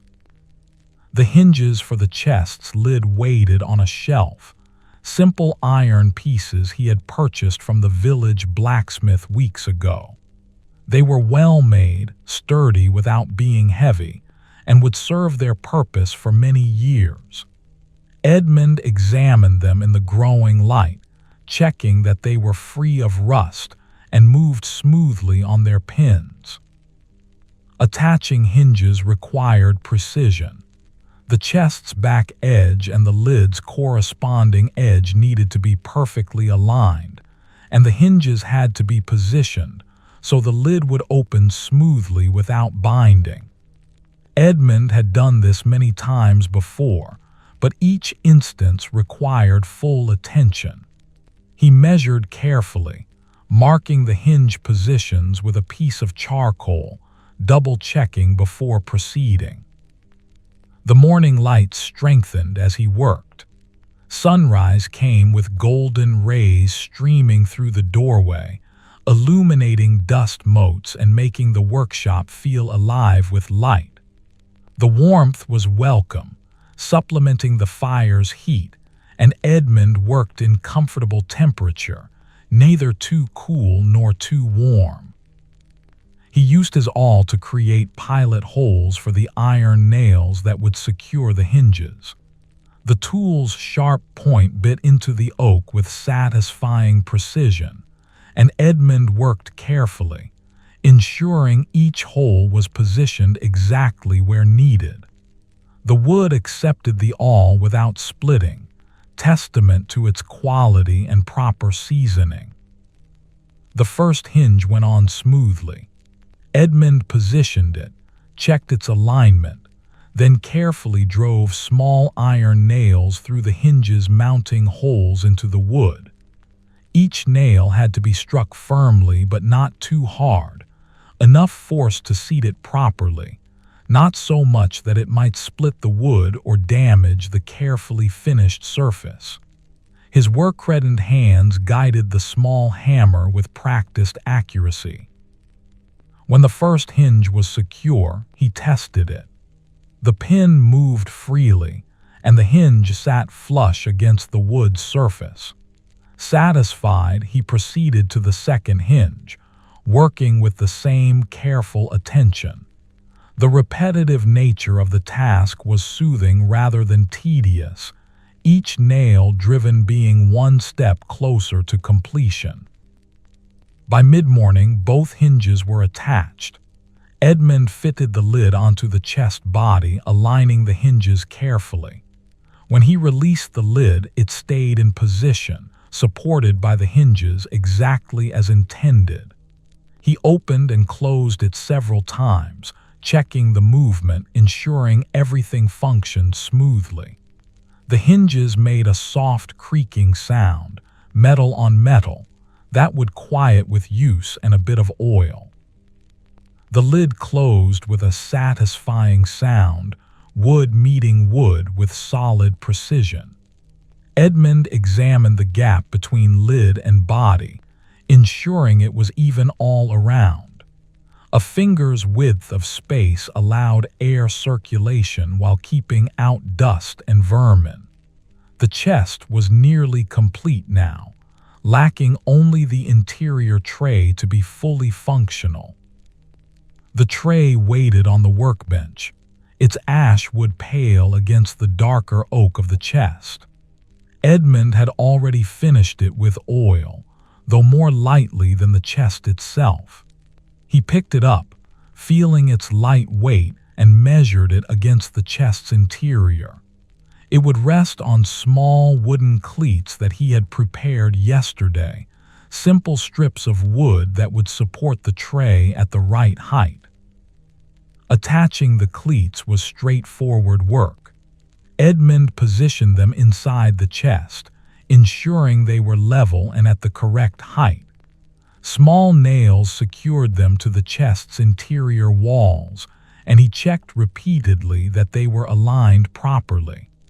The tray would rest on these supports, creating two levels of storage within the chest, the tray for smaller items, the space below for larger ones. When the cleats were secured, Edmund tested the tray's fit. It slid into place easily, resting on the supports without wobbling or binding. He could lift it out with ease, and it settled back into position with reassuring solidity. The chest was complete now, fully functional, ready to serve its purpose. Edmund stepped back and regarded his work. The chest stood in the morning light, its oiled oak surfaces glowing warmly. The grain patterns were visible in all their complexity, the growth rings, the darker heartwood, the flowing lines that told of decades of steady growth. The hinges were barely visible when the lid was closed, and the joints where the panels met were so tight they seemed like single pieces of wood rather than carefully assembled parts. He felt his deep contentment settle over him like a familiar garment. This was good work, honest work, the kind of labor that served others while satisfying his own need to create. The chest would outlast him, would serve the priest and perhaps his successors, would hold valuable things safely for generations. This continuity pleased Edmund, the sense that his work extended beyond his own life, that what his hands made would persist and serve long after those hands had stilled. The church bells rang for terce, their sound rolling across the village. Edmund paused in his contemplation, listening until the last echoes faded. The bells marked time's passage, dividing each day into its proper segments, connecting everyone in the village to the same rhythmic structure. He appreciated this shared measure, the way the bells spoke to everyone simultaneously, calling them to awareness of the hour. With the chest complete, Edmund could turn his attention to other matters. The priest would need to be notified that his commission was ready, though there was no urgency about this. Perhaps Edmund would mention it after Mass on Sunday, or perhaps he would send word through his wife, who often saw the priest's housekeeper at the market. Either way, the chest would wait patiently in the workshop until it was claimed. Edmund's stomach reminded him that he had eaten only lightly at dawn. His wife would have prepared something by now, bread and perhaps some cheese, a cup of ale to wash it down. But before seeking food, he wanted to perform one final task. The chest's interior, while smooth, had not received the same careful finishing as the exterior. He could remedy this with a light sanding and perhaps a thin coat of oil. He selected fine sandpaper and began working on the chest's interior surfaces. The work was meditative, his hands moving in steady patterns, the sandpaper making soft, rasping sounds against the wood. Light streamed through the doorway, illuminating his work, and the workshop was filled with the familiar sense of wood and oil and smoke. As he worked, Edmund hummed his plain chant melody, the notes flowing automatically. The tune was as much a part of him as his breathing, learned so long ago that he couldn't remember a time when he hadn't known it. The melody connected him to all the craftsmen who had worked before him, who had shaped wood and stone and metal while humming or singing, who had found rhythm in their labor and expressed it through sound. The interior surfaces grew smooth under his attention. When he was satisfied, Edmund applied a light coat of oil, just enough to protect the wood without making it sticky or dark. The oil soaked in quickly, and the ash wood took on a soft luster that complemented the oak's richer tones. The chest's interior was now as carefully finished as its exterior, a detail the priest might never notice, but that satisfied Edmund's sense of craftsmanship. He cleaned his hands and put away his tools, then stood looking at the completed chest one final time. It was perhaps his finest work this year, not the largest or most complex, but executed with particular care and attention. Every joint was tight, every surface smooth, every detail considered and properly addressed. The chest embodied his skills and his values: patience, precision, respect for materials, honest work done well. Edmund, 41 years old, with his work-reddened hands and graying beard, felt a quiet pride in what he had created. Not the loud pride that sought praise or recognition, but the deep, internal satisfaction of knowing he had done good work, had served his craft and his community, had transformed raw timber into something useful and beautiful. This feeling was reward enough, more valuable than any payment he would receive. The cat stretched and yawned, showing sharp white teeth and a pink tongue. It rose and padded to the door, pausing to look back at Edmund as if inviting him to follow. He smiled slightly and obliged, stepping outside into the late morning. The day had warmed considerably, and the sun felt pleasant on his face. The village was fully awake now. Voices carried on the breeze, smoke rose from many chimneys. The sounds of daily life filled the air. Edmund made his way to the cottage, where his wife had indeed prepared food. He ate slowly, savoring the simple flavors, allowing his body to rest after the morning's work.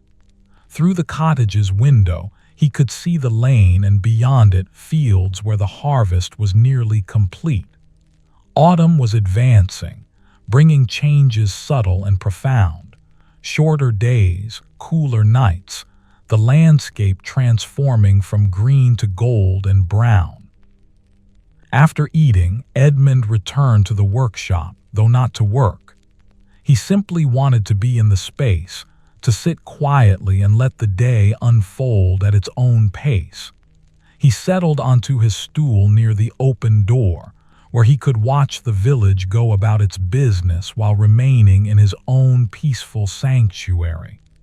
The chest stood behind him, complete and waiting, a testament to patience and skill. The afternoon stretched ahead with no pressing demands. Edmund could begin planning his next project, could work on small maintenance tasks, could simply rest. He chose rest, allowing himself this pause, this moment of doing nothing except existing peacefully in his workshop, surrounded by the tools of his trade and the evidence of his labor.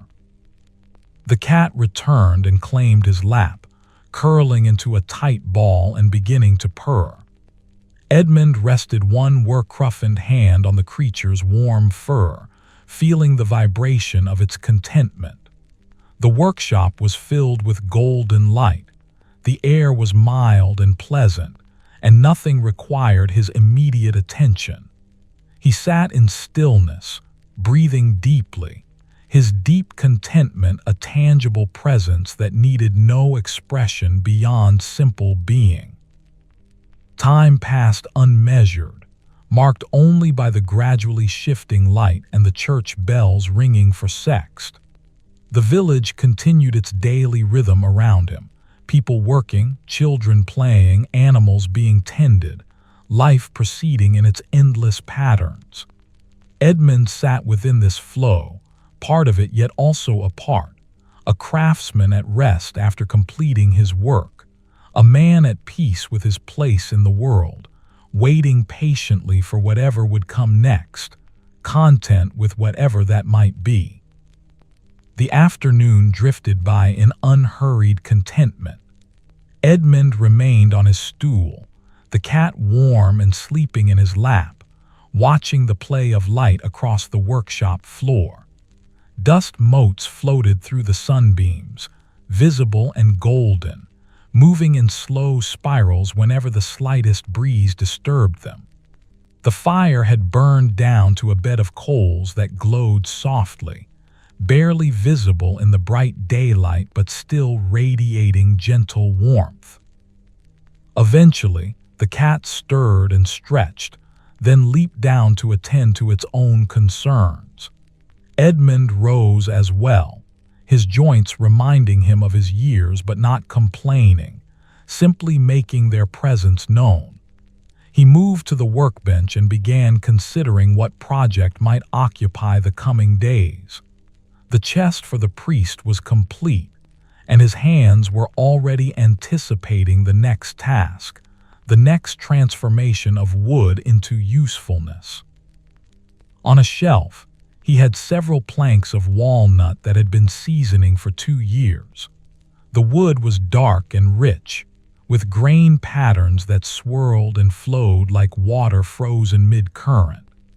Edmund had been saving these planks for something special, and now seemed the right time to use them. He had been thinking about making a small table for his own cottage, nothing elaborate but sturdy and well-proportioned, with legs that would stand firm on the earthen floor. He lifted one of the walnut planks and carried it to the workbench. The wood was heavy and dense, darker than the oak he had been working with, almost chocolate-colored in the workshop's light. Running his calloused hands over its surface, he felt the slight roughness that seasoning had left, the texture that would vanish under his plane's attention. The wood smelled different from oak, richer somehow, with an earthy quality that spoke of deep forests and ancient trees. Edmund measured the plank, considering dimensions. The table would be modest in size, suitable for the cottage's limited space but large enough to be useful. He marked measurements with charcoal, checking them twice, making certain his calculations were correct before committing to any cuts. Measure twice, cut once. His master's voice echoed in memory, wisdom proven true through decades of work. The afternoon light was beginning its slow shift toward evening as Edmund prepared his saw for the first cuts. He secured the plank to his workbench, positioning it carefully so the saw would travel true. The blade was sharp. He had honed it just days ago, and it bit into the walnut with satisfying ease. The sound of sawing filled the workshop, a rhythmic back and forth that settled into a meditative pattern. Sawdust fell from the cut, darker than oak dust, almost black in certain lights. The smell of fresh-cut walnut rose into the air, mixing with the workshop's other scents. Edmund worked steadily, his breathing matching the saw's rhythm, his body finding that familiar state where thought and action merged into simple doing. The cat watched from its corner, eyes half closed, tail occasionally twitching. When the first cut was complete, Edmund examined the sawn edge. It was straight and clean, exactly as intended. He made 3 more cuts, creating the 4 boards that would form the table's top. Each cut required the same attention, the same steady rhythm, and Edmund gave each one full presence. There was no rushing, no desire to be finished quickly. The work unfolded at its natural pace, and he followed where it led. By the time the church bells rang for none, announcing mid-afternoon, Edmund had the tabletop pieces cut and had begun planning them smooth. The walnut responded beautifully to the plane, producing thin shavings that curled like dark ribbons. The grain revealed itself gradually, swirls and lines and patterns that told of the tree's life, of decades of growth and seasons cycling through sun and rain and dormancy. His work-reddened hands guided the plane with practiced sureness. Each stroke removed another thin layer of wood, bringing the surface closer to true. Edmund checked his progress frequently, running his palm across the wood, feeling for irregularities that his eyes might miss. The tactile knowledge was as important as the visual, perhaps more so. Wood spoke to the hands in ways that sight alone could not capture. The afternoon aged around him. Shadows lengthened across the workshop floor, stretching from west to east, marking time's passage in their gradual movement. The quality of light changed, becoming richer and warmer, taking on that golden quality peculiar to late autumn afternoons. Through the open door, Edmund could see the lane bathed in amber light, and beyond it, fields where stubble caught the sun and glowed. A woman passed on the lane, carrying a basket of late apples from the orchard. She called a greeting, and Edmund raised a hand in response, his plain chant melody pausing briefly before resuming. These small interactions were part of the day's texture, neither sought nor avoided, simply accepted as natural elements of village life. Everyone knew everyone, and solitude existed within connection rather than apart from it. Edmund set aside the plane and stretched, feeling his spine realign. His shoulders release their tension. The tabletop boards were nearly smooth enough, requiring perhaps one more session of planning tomorrow. For now, he was satisfied with the progress. The wood was revealing its beauty gradually, like dawn brightening the sky, not all at once, but through subtle transformations that accumulated into something striking. He turned his attention to the table's legs. These would be turned from thicker pieces of walnut, shaped on the simple pole lathe that stood in one corner of the workshop. Edmund had used this tool countless times, and the prospect of turning brought its own particular pleasure.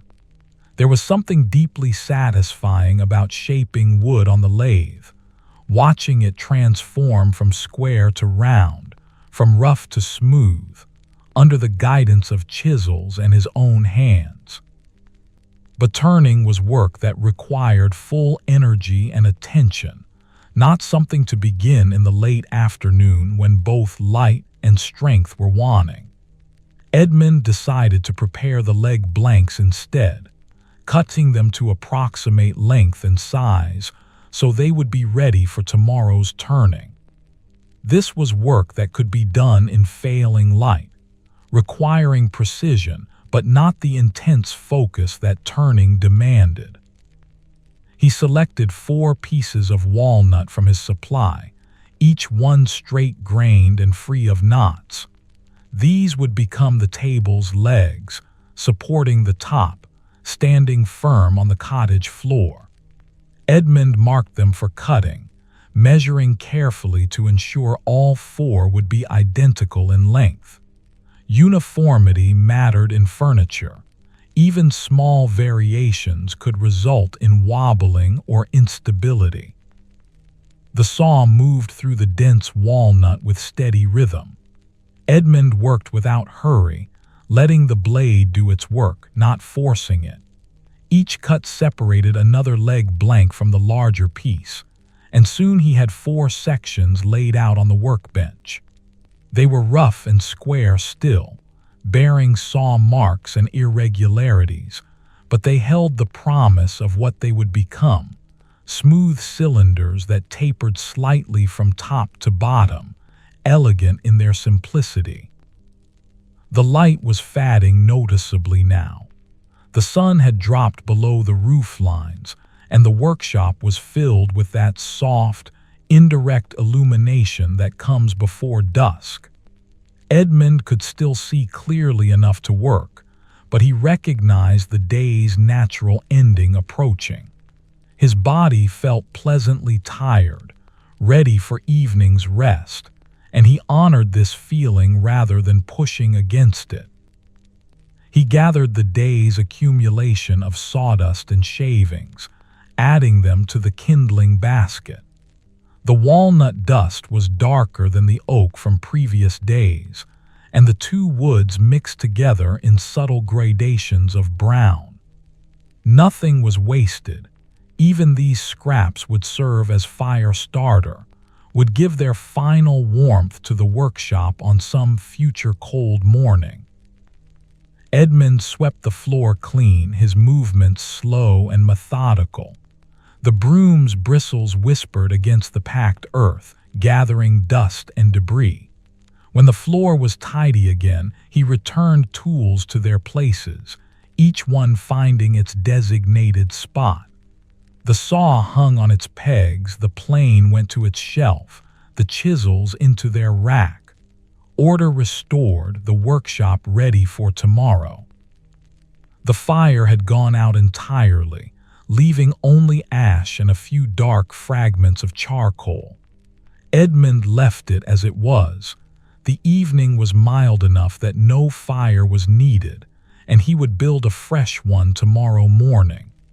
The hearth sat cold and dark, resting until needed again. The cat had already departed, pursuing its evening activities wherever those might lead. Edmund stood in the doorway, looking out at the village in twilight. The sky was deep blue overhead, shading to pink and orange near the horizon where the sun had set. The first stars were appearing in the darkening east, faint points of light growing stronger as darkness deepened.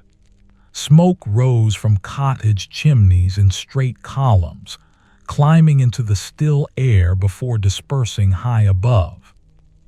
The sounds of evening surrounded him, cattle lowing as they settled in their stalls, chickens making drowsy sounds from their roosts, voices calling final greetings as neighbors prepared for night. These familiar sounds were comforting in their predictability, marking the day's transition from activity to rest. Edmund breathed deeply, taking in the cool air. the scent of smoke and earth and autumn. He pulled the workshop door closed but did not latch it. The village was peaceful, and the night air might benefit the walnut wood as it continued to adjust to being cut. Tomorrow he would return to find everything exactly as he left it, waiting patiently for his attention. This continuity was one of Craft's great pleasures, work that paused but never ended, that could be set aside and resumed without loss.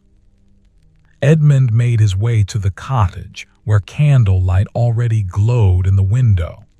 His wife had prepared the evening meal, and the smell of pottage reached him even before he entered. Inside, warmth and light and food awaited, along with the comfortable silence of long companionship. He settled onto his stool at the table, feeling his muscles relax, his breathing deepen. The meal was simple: barley pottage with root vegetables, a piece of hard cheese, bread from yesterday's baking. Edmund ate slowly, chewing thoroughly, tasting the food's honest flavors. The pottage was hot and filling, warming him from within. The cheese was sharp and crumbly, aged through the summer months.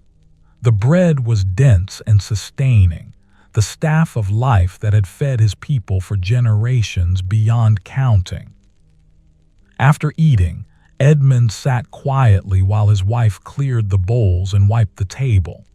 She moved with efficient grace, each action purposeful and complete. They exchanged few words, nothing needed saying that silence couldn't convey. The candle burned steadily between them, its flame unwavering in the still air, casting gentle light that pushed darkness to the corners but didn't eliminate it. Edmund rose and stepped outside one final time. The night had fully arrived, bringing with it a sky filled with stars beyond numbering. The Milky Way stretched across the heavens like a river of light, and Edmund stood looking up at it, marveling as he always did at the vastness above. The stars had shone before he was born and would shine long after he was gone, constant witnesses to the endless cycles of human life. The village was quiet now, most families already preparing for sleep. A dog barked once in the distance, then fell silent. The air had cooled considerably, carrying autumn's increasing chill. Edmund stood for a few moments more, simply being present in the darkness, feeling connected to the earth beneath his feet and the sky above his head, part of the great pattern that included all living things. When he returned inside, his wife was already in bed. Edmund prepared for sleep with practiced efficiency, removing his outer clothing, banking the fire though it was already low, checking that the door was secure. The routine was soothing in its familiarity, each action flowing naturally into the next. He joined his wife beneath the woolen blanket, feeling the straw mattress yield beneath him. Sleep came gradually. Edmund lay in the darkness, listening to his wife's steady breathing, feeling his own body settle and release the day's tension. His mind drifted through peaceful images, the walnut wood waiting in the workshop, the completed chest ready for the priest, the table taking shape in his imagination. These thoughts were gentle and undemanding, simply the mind's way of processing the day before surrendering to rest. The cottage grew silent except for the soft sounds of two people sleeping, the occasional shift of settling thatch, the whisper of night breeze against the walls. Outside, the village slept beneath the stars, and the world turned slowly through the darkness toward another dawn. Edmund's breathing deepened and slowed, his consciousness fading into dreams that he would not remember, his body resting completely after another day of honest work. The night held everything gently, the village and its people, the fields and orchards surrounding it, the forest beyond where deer moved silently through shadows. Time passed unmeasured in darkness, marked only by the stars' slow wheel across the sky. The world rested, gathering strength for tomorrow, when light would return and work would resume, and the endless cycle would continue as it always had, as it always would, one day flowing into the next like water seeking its natural course, patient and inevitable and complete. Morning arrived with the soft gray light of pre-dawn, seeping through the cottage's single window like mist. Edmund woke slowly, emerging from sleep without startlement, his eyes opening to the familiar dimness of the room. The air was cool against his face, and he could see his breath making faint clouds. Autumn was deepening, bringing colder nights, and soon winter would arrive with its darker mornings and longer shadows. He remained still for a moment, listening to the village waking around him. A rooster called from a nearby yard, its voice breaking the silence. Another answered from farther away, and then another, until the morning seemed filled with their proclamations. Edmund smiled slightly at their insistence, their determined announcement of the new day. Rising carefully so as not to disturb his wife, he dressed in the cool air. His tunic and hose were slightly stiff from the night's chill, but they warmed quickly against his skin. He fastened his belt, pushed his feet into his leather shoes, and moved to the hearth. The coals from last night had gone completely cold, so he would need to start fresh. He arranged kindling in the familiar pattern, small twigs first, then larger pieces, building a structure that would catch and hold flame. Using flint and steel, Edmund struck sparks into a small nest of dried grass. The sparks caught, creating a tiny glow that he carefully transferred to the kindling. He blew gently, feeding the ember with breath, and flames appeared, small at first but growing stronger. Soon the fire was established, crackling softly, pushing warmth into the cottage. His wife stirred but did not wake, and Edmund moved quietly as he prepared for the day. He broke his fast with the remains of yesterday's bread and a cup of water from the clay jug. The bread was growing stale, its crust harder, but it was still nourishing. He chewed slowly, looking out the window at the lightening sky. Dawn was approaching, bringing with it the promise of clear weather. The sky was cloudless, that deep pre-sunrise blue that would soon give way to gold and then to the bright clarity of morning. Edmund stepped outside into the cool air.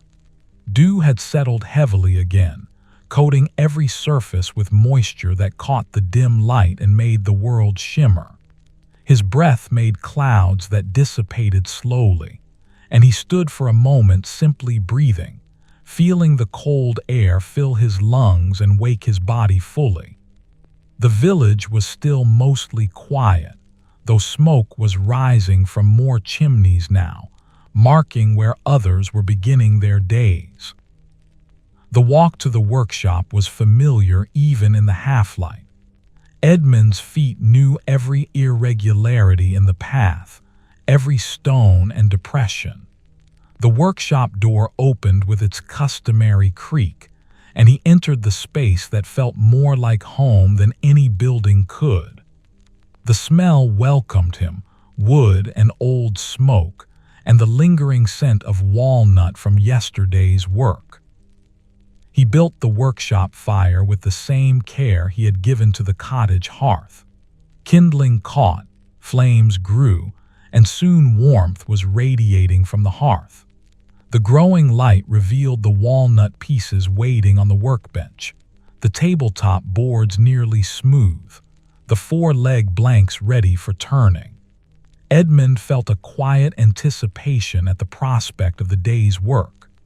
Turning wood on the lathe was one of his favorite tasks, requiring full attention and producing visible results quickly. The cat appeared as the fire strengthened, slipping through the doorway and immediately seeking warmth. It settled near the hearth and began its morning grooming, pink tongue visible as it cleaned its paws and face. Edmund watched it briefly, appreciating the creature's contentment, its complete absorption in the simple task of maintaining its coat. Before beginning the turning, Edmund wanted to apply one final pass of the plane to the tabletop boards. He selected his smoothing plane, the one with the finest blade setting, capable of taking shavings so thin they were almost transparent. This final smoothing would bring the walnut to its highest polish, revealing the full depth of its grain and color. He positioned the first board on the workbench and began working. The plane whispered across the wood, producing shavings like tissue paper that floated briefly before settling. The walnut surface transformed under his attention, growing smoother and richer, the grain patterns becoming more pronounced. Edmund worked with rhythmic strokes, his breathing matching his movements, his body finding that meditative state where time seemed to slow and stretch. The morning light strengthened as he worked.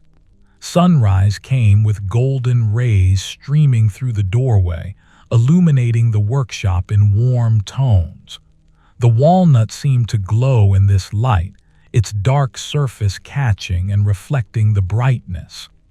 Edmund paused to examine his work, running his work-roughened hand across the wood. The surface was silk smooth now, perfect for its purpose. He repeated the process with the other three boards, giving each one the same careful attention. By the time all four were finished, the morning was well advanced and the workshop was warm from both fire and sunlight. The tabletop boards lay on the workbench like dark water, their surfaces reflecting light, their grain patterns flowing like currents. Edmund set them aside and turned his attention to the leg blanks. These rough, square pieces would be transformed on the lathe into smooth cylinders. He had been looking forward to this work, and now he prepared for it with quiet pleasure. The pole lathe stood in its corner, a simple tool that had served him for decades, a wooden frame, a springy pole overhead, a pedal below, and between them the spindle where wood would spin. He selected the first leg blank and mounted it between the lathe centers, securing it firmly. The blank was still square, its corners catching light, but Edmund could already see in his mind what it would become. He tied the cord to the pedal, wrapped it around the blank, and attached it to the springy pole above. When he pushed the pedal down, the blank would spin toward him. When he released it, the pole would pull it back. This back and forth motion would allow him to shape the wood with chisels. Edmund positioned himself at the lathe and tested the motion. The pedal depressed smoothly, the blank spun, the pole pulled it back. The rhythm was satisfying: push, spin, return, pause, push again. He selected a roughing gouge from his turning tools and held it ready. The work would require steady hands and clear attention, transforming the square blank into a cylinder through patient removal of wood. He began turning, his foot pushing the pedal in steady rhythm, his hands guiding the gouge against the spinning wood. Shavings flew away in curls and strips, and the square corners began to disappear. The sound of the tool against wood was distinctive, a scraping, cutting sound that varied with pressure and angle. Edmund adjusted constantly, feeling the wood's response, letting it guide his hands as much as he guided the tool.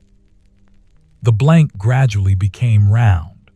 What had been four distinct corners became a continuous curve, a cylinder emerging from the square like a form appearing through mist. Edmund worked patiently, not forcing the process, allowing it to unfold at its natural pace.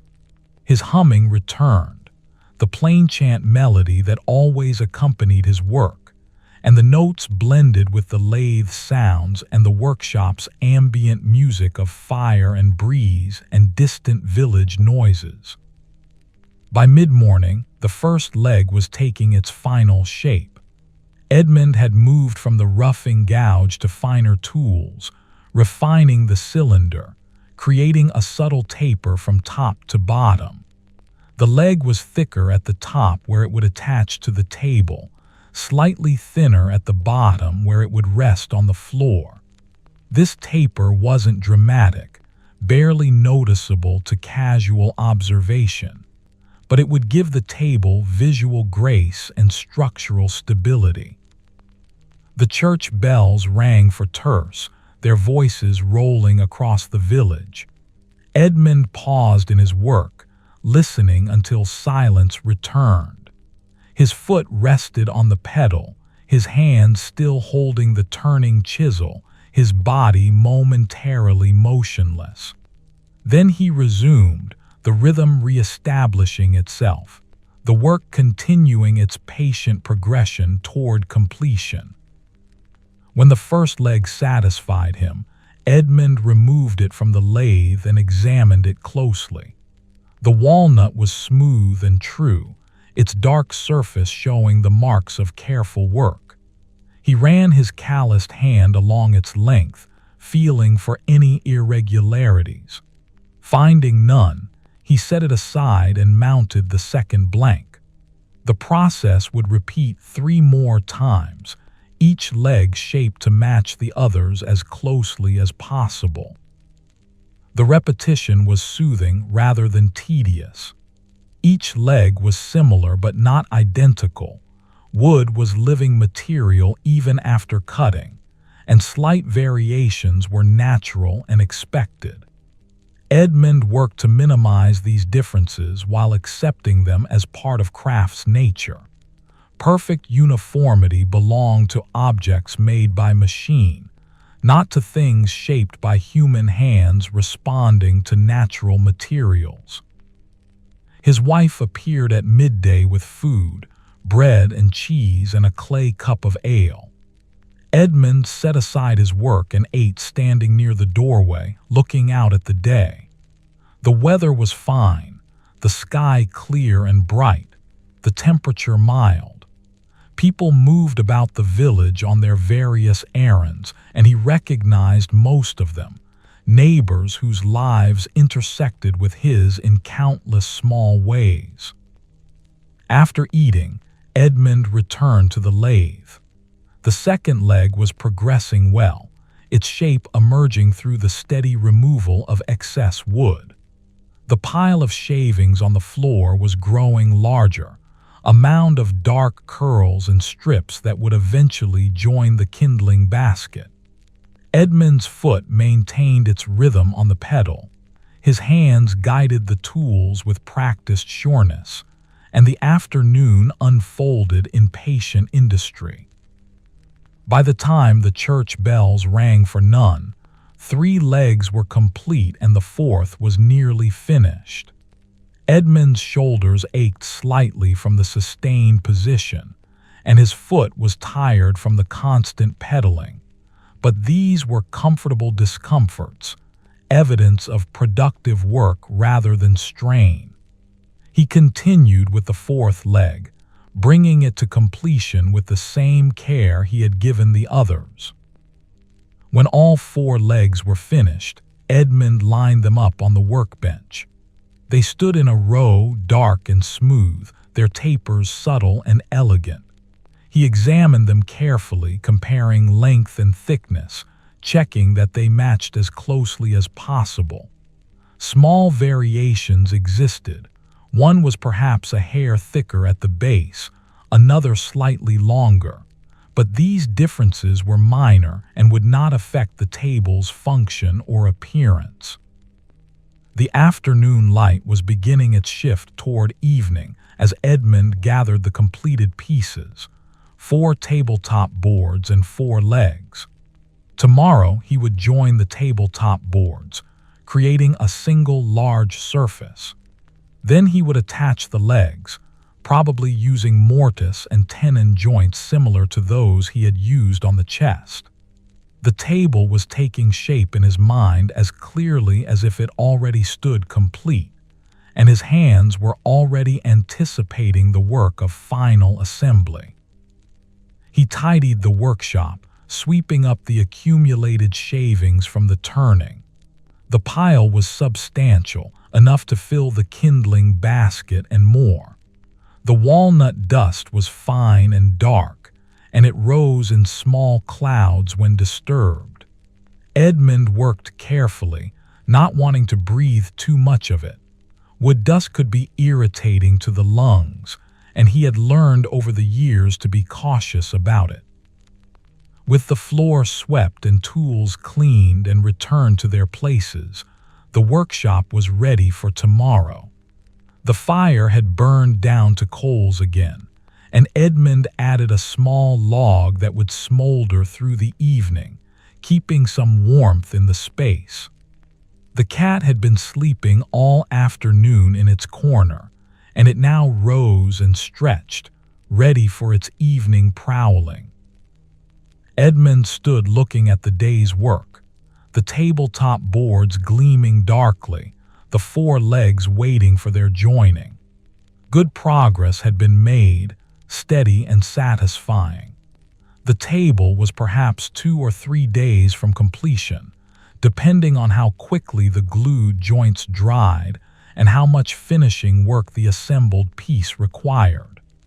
There was no urgency, only the pleasant anticipation of seeing the project through to its end.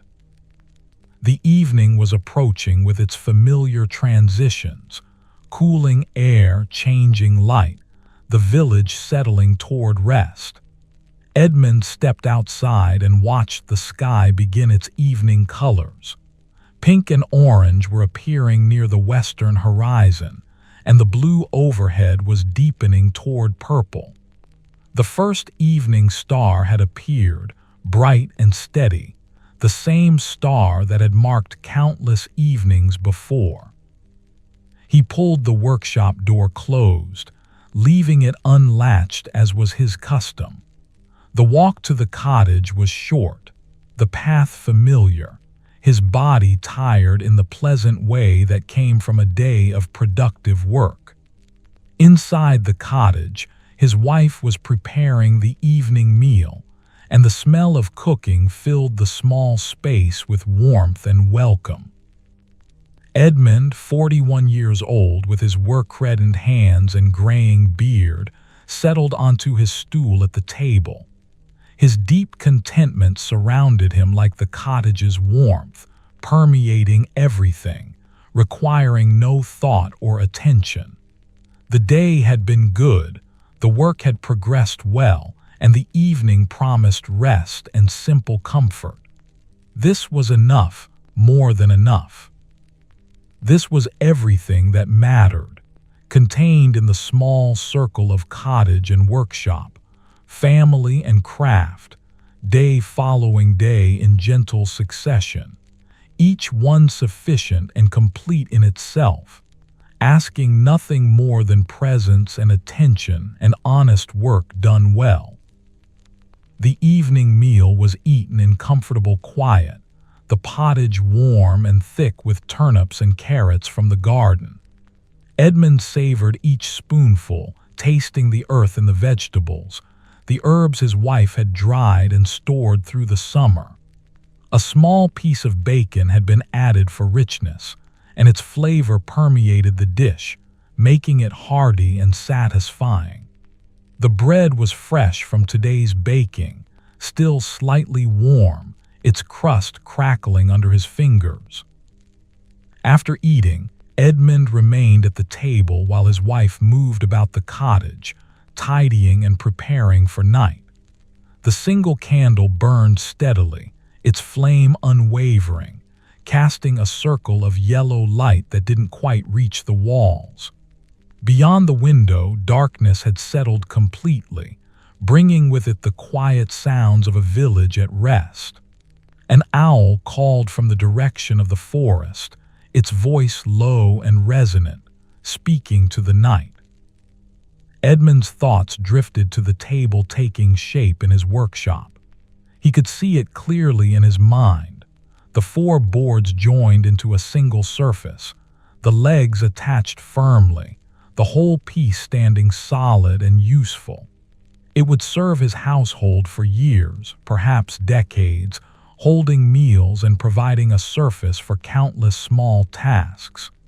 The thought pleased him, this creation of something enduring, something that would remain after his hands had stilled. His wife settled onto her stool with mending, her needle catching the candlelight as it moved through fabric. The quiet between them was as natural as breathing, requiring no filling. They had lived together long enough that silence held its own communication, spoke its own language of shared presence and mutual understanding. Edmund watched her hands work, steady and skilled, and felt gratitude for this partnership, this life they had built together through years of patient attention. Eventually, the cottage grew cool enough that Edmund rose to tend the fire. He added 2 small logs, placing them carefully so they would burn slowly through the night. The flames grew, licking at the fresh wood, and warmth radiated outward. The fire's light flickered across the walls, creating moving shadows that danced and shifted.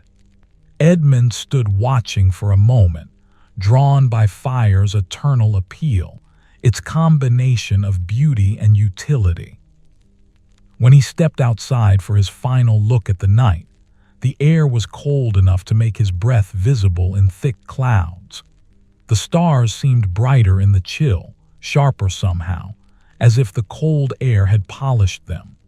The Milky Way stretched across the heavens in its familiar arc, that great river of light that connected earth to sky.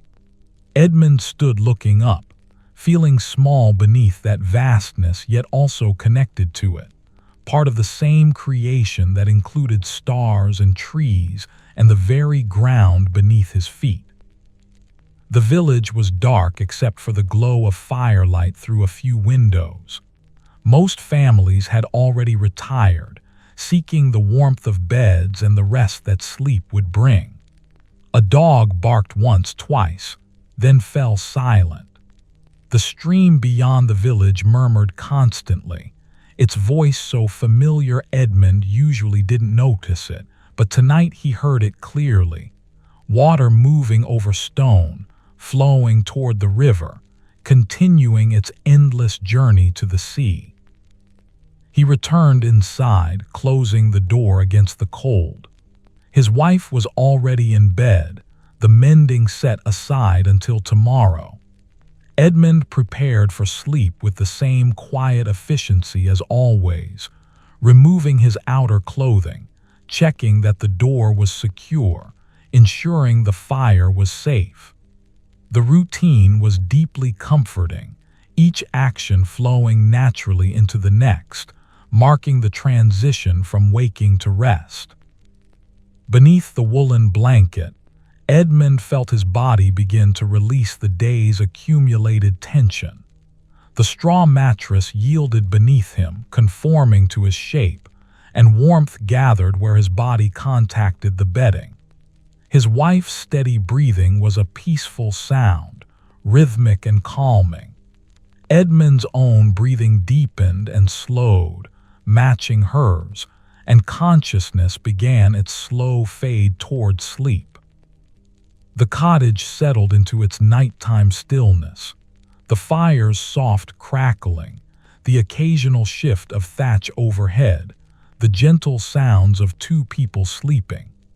Outside, the night held the village in its quiet embrace, and the hours passed unmeasured until dawn would arrive again and the cycle would continue. Edmund's last conscious thought was of the walnut wood waiting in the workshop, patient and ready, and then sleep claimed him completely. Morning came with the gradual return of light, the sky shifting from black to gray to pale blue. Edmund woke naturally, his body knowing without thought that the night had passed and the day had arrived. The cottage was cold. The fire had burned down to ash during the night, and he rose quickly, dressing in the chill air. His breath made clouds as he moved about, gathering kindling, coaxing life from the cold hearth. The fire started reluctantly in the cold morning, but Edmund was patient, feeding it carefully until flames took hold and began to spread. Warmth returned slowly, pushing back against the chill. Through the window, he could see frost sparkling on the ground, coating every surface with delicate crystals that caught the early light and made the world shimmer. True cold was arriving, autumn giving way to winter's approach. Edmund broke his fast with bread and a piece of hard cheese, washing it down with water that was cold enough to make his teeth ache. The food was simple but sustaining, and he ate standing near the fire, absorbing its warmth. His wife was still sleeping, and he moved quietly so as not to disturb her rest. The morning was his alone, these quiet hours before the village fully woke, and he valued them. Outside, the frost crunched under his feet as he walked to the workshop.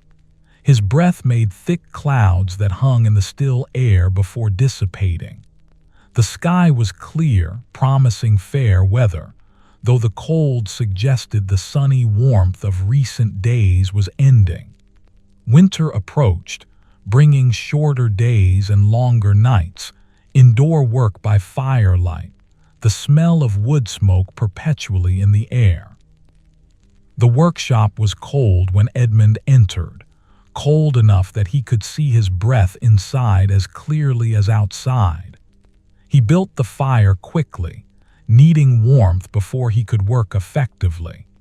His fingers were already stiff from the cold, and he held them near the flames as they grew, feeling sensation return gradually. The cat appeared and pressed close to the hearth, seeking warmth without pretense or shame. While the workshop warmed, Edmund examined the tabletop boards. They had settled overnight, adjusting to the temperature and humidity, and he needed to ensure they remained flat and true. He laid them side by side on the workbench, checking their edges, confirming they would join properly. Satisfied, he began preparing to glue them together into a single surface. Edge gluing required precision.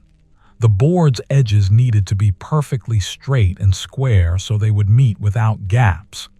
Edmund selected a long plane and worked along each edge, taking fine shavings, checking frequently with a straight edge. The walnut responded smoothly, and soon all 4 edges were true. He tested the fit by clamping the boards together without glue. They met perfectly, the seams nearly invisible. The morning light strengthened as he prepared the glue. He used hide glue, warmed near the fire until it flowed easily. The smell was distinctive, neither pleasant nor unpleasant, simply familiar. The scent of countless joints and joinings, of wood being persuaded to stay together. Edmund applied glue to the edges that would meet, spreading it evenly with a small wooden spatula, ensuring complete coverage. Bringing the boards together required care and quickness. Glue would begin to set as soon as it contacted the wood, and all 4 boards needed to be aligned before that happened. Edmund worked efficiently, years of experience guiding his hands.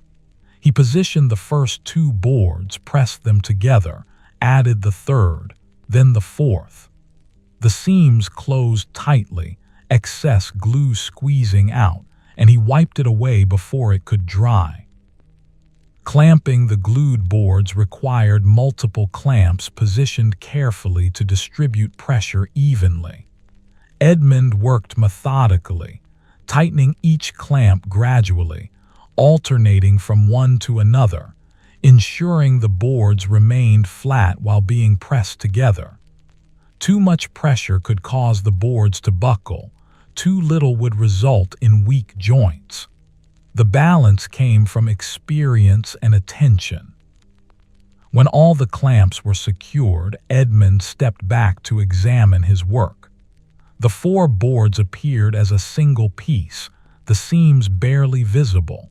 He checked that the surface was flat, running his hand across it, feeling for any irregularities. Finding none, he left the glue to cure. It would need most of the day before the clamps could be removed, longer still before the joints achieved full strength.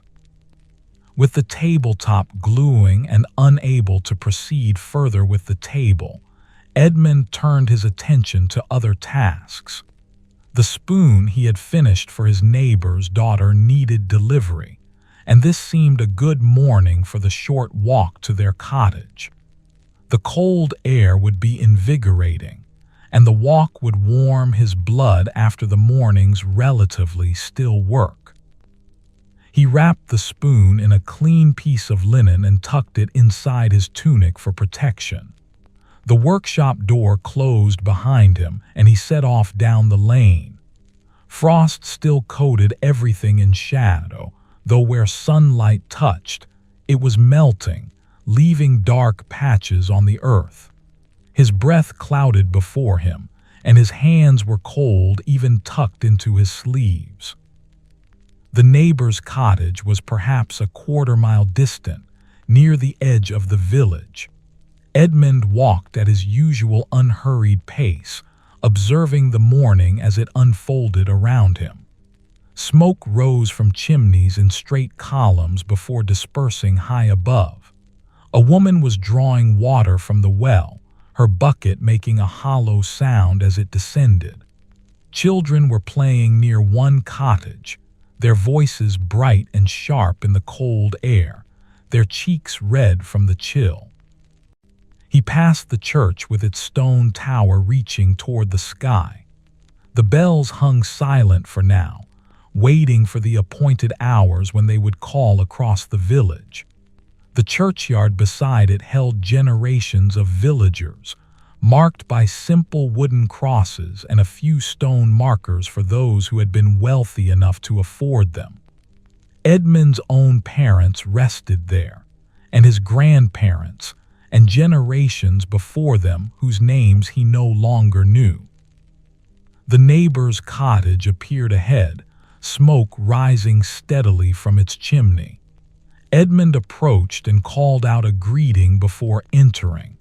It was customary to announce oneself rather than appearing suddenly at someone's door.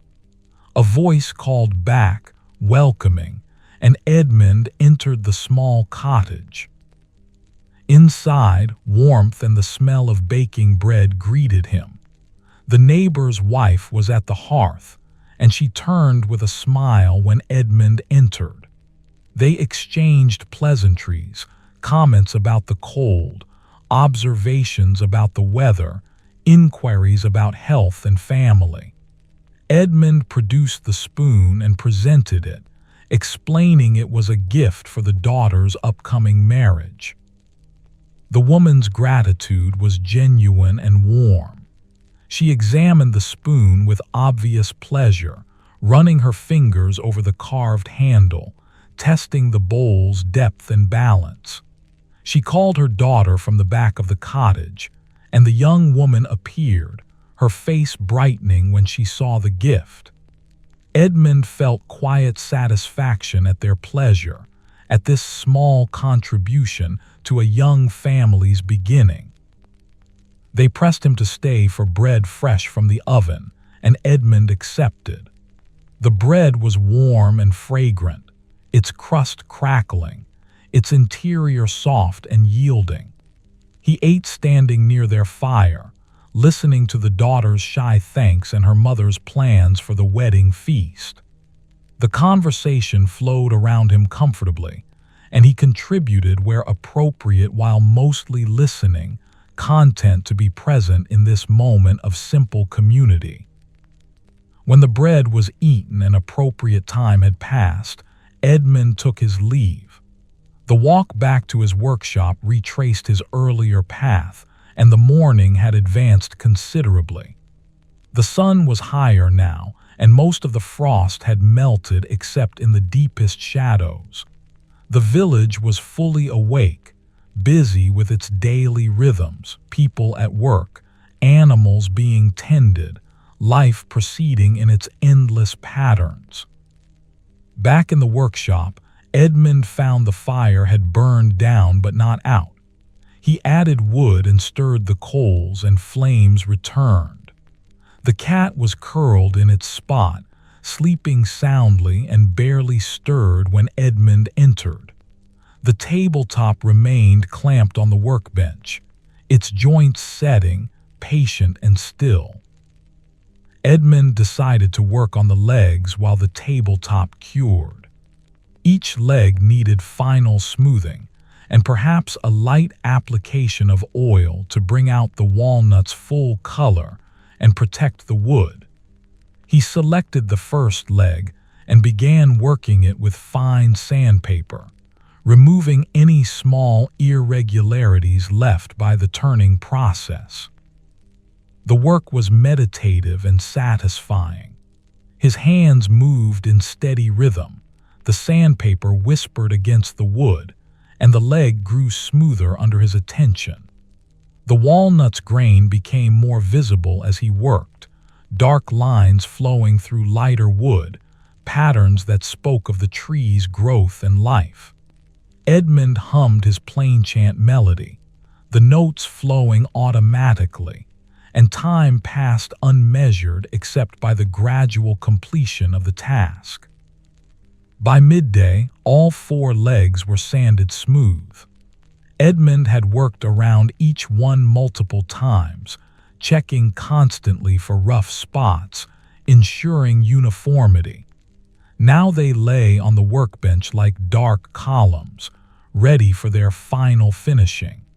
He prepared a mixture of oil and beeswax, warming it near the fire until it reached the right consistency. Applying the finish to the legs was quick work compared to the larger surfaces of the chest. Edmund used a cloth to rub the mixture into the wood, working it in thoroughly, ensuring even coverage. The walnut transformed immediately, its color deepening to rich chocolate brown, almost black in places. The grain patterns leaped into prominence, and the wood seemed to glow from within. The church bells rang for sext as Edmund finished the 4th leg. He set them aside to let the finish cure and checked the tabletop. The glue had set enough that he could test the joints carefully. He released one clamp and examined the seam. It was solid, with no give when he pressed gently. Satisfied, he removed the remaining clamps one by one. The tabletop lay before him, 4 boards now united into a single surface. The seams were nearly invisible, detectable only by close examination. Edmund ran his work-roughened hands across the surface, feeling the slight variations where the boards met, but these were minor and would vanish with a final sanding. The piece was large enough to serve well, heavy enough to be stable, beautiful in the walnut's dark richness. He spent the afternoon's remaining hours sanding the tabletop, working methodically across its entire surface. The walnut dust rose in fine clouds, and Edmund worked carefully, not breathing it deeply. His hands moved in steady circles, the sandpaper wearing down gradually, requiring replacement several times before the work was complete. By late afternoon, the tabletop was smooth as silk, its surface perfect for finishing. Edmund applied the oil and beeswax mixture as he had to the legs, watching the wood transform under his cloth's passage. The four boards became a unified surface, their individual identities merged into a single entity. The grain patterns flowed like rivers, and the color was deep and warm, inviting to both eye and touch. The day's light was fading when Edmund finally set aside his tools. The table's pieces were complete, top and legs all finished and cured, waiting only for assembly. Tomorrow he would join them, creating mortise and tenon joints to secure the legs to the top, and the table would stand complete. The anticipation of this final step was pleasant, the satisfaction of seeing a project through to its conclusion. Edmund cleaned his workspace as shadows lengthened. The workshop was filled with the scent of walnut and oil, a rich smell that would linger for days. He swept the floor, gathering the fine dust, and added it to the kindling basket. Tools were cleaned and returned to their places, everything organized and ready for tomorrow. The fire was banked for the night, and Edmund stood for a moment looking at the completed pieces. The cat had woken and was watching him with half-closed eyes, tail wrapped around its body. Edmund scratched behind its ears, and the purring started immediately. The creature's contentment was infectious, and Edmund felt his own deep satisfaction settle over him like a familiar cloak. The work had gone well, the pieces were beautiful, and tomorrow would bring completion. He stepped outside into the gathering dusk. The air was cold and still, the sky clear and beginning to show its first stars. The evening star hung bright in the west, steady and constant, and Edmund stood watching it for a moment. The village was settling toward night, smoke rising from chimneys, voices calling final greetings, families gathering for evening meals and rest.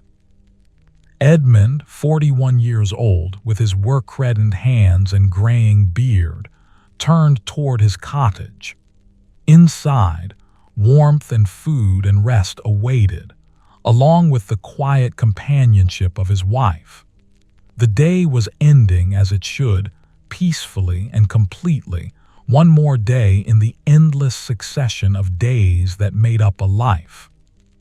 Tomorrow would bring its own work, its own satisfactions, but for now there was only this moment. The cold air, the brightening stars, the warm glow of firelight through the cottage window, calling him home. The evening passed in its familiar rhythm.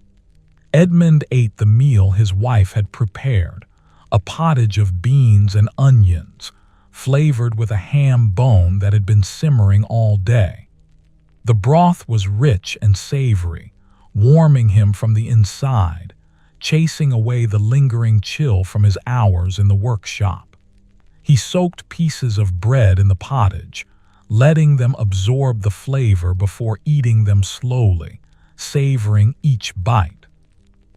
After the meal, Edmund sat by the fire while his wife worked at her spinning. The wheel turned with a gentle creaking sound, rhythmic and soothing, and the wool passed through her fingers with practiced ease. The thread she created would eventually become cloth, and that cloth would become clothing or blankets or any of a dozen useful things. Her work was as essential as his own, transforming raw materials into necessities through skill and patience.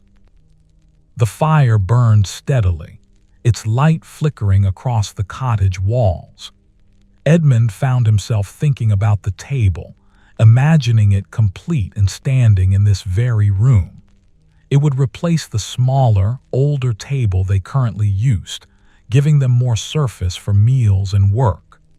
The walnut would darken further with age and use, growing richer over the years, and perhaps someday his children's children would eat at it, unaware of the hands that had shaped it or the care that had gone into its making. This thought pleased him, the idea of his work persisting beyond his own life, serving generations he would never know. It was a kind of immortality, he supposed, though a humble one. Not his name that would be remembered, but the work itself, the care and skill embedded in wood and joints. This seemed right to Edmund, more valuable than fame or recognition. The work itself was the reward, and its continued usefulness was legacy enough. His wife finished her spinning for the evening and set the wheel aside. She joined Edmund by the fire, settling onto her stool with some sewing, a tunic that needed mending where the seam had split. Her needle moved in and out of the fabric, barely visible in the firelight, and Edmund watched her hands work. They had been married for nearly 20 years, and still he found comfort in her presence, in the quiet companionship they had built together. The cottage grew warmer as the evening progressed, the fire's heat accumulating in the small space. Outside, the night was cold and clear, but inside there was comfort and safety.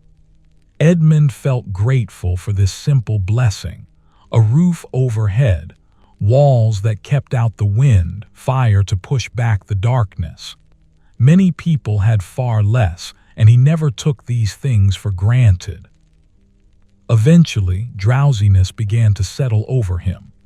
The day's work had been satisfying but tiring, and his body was ready for rest. He rose and stepped outside one final time, as was his habit.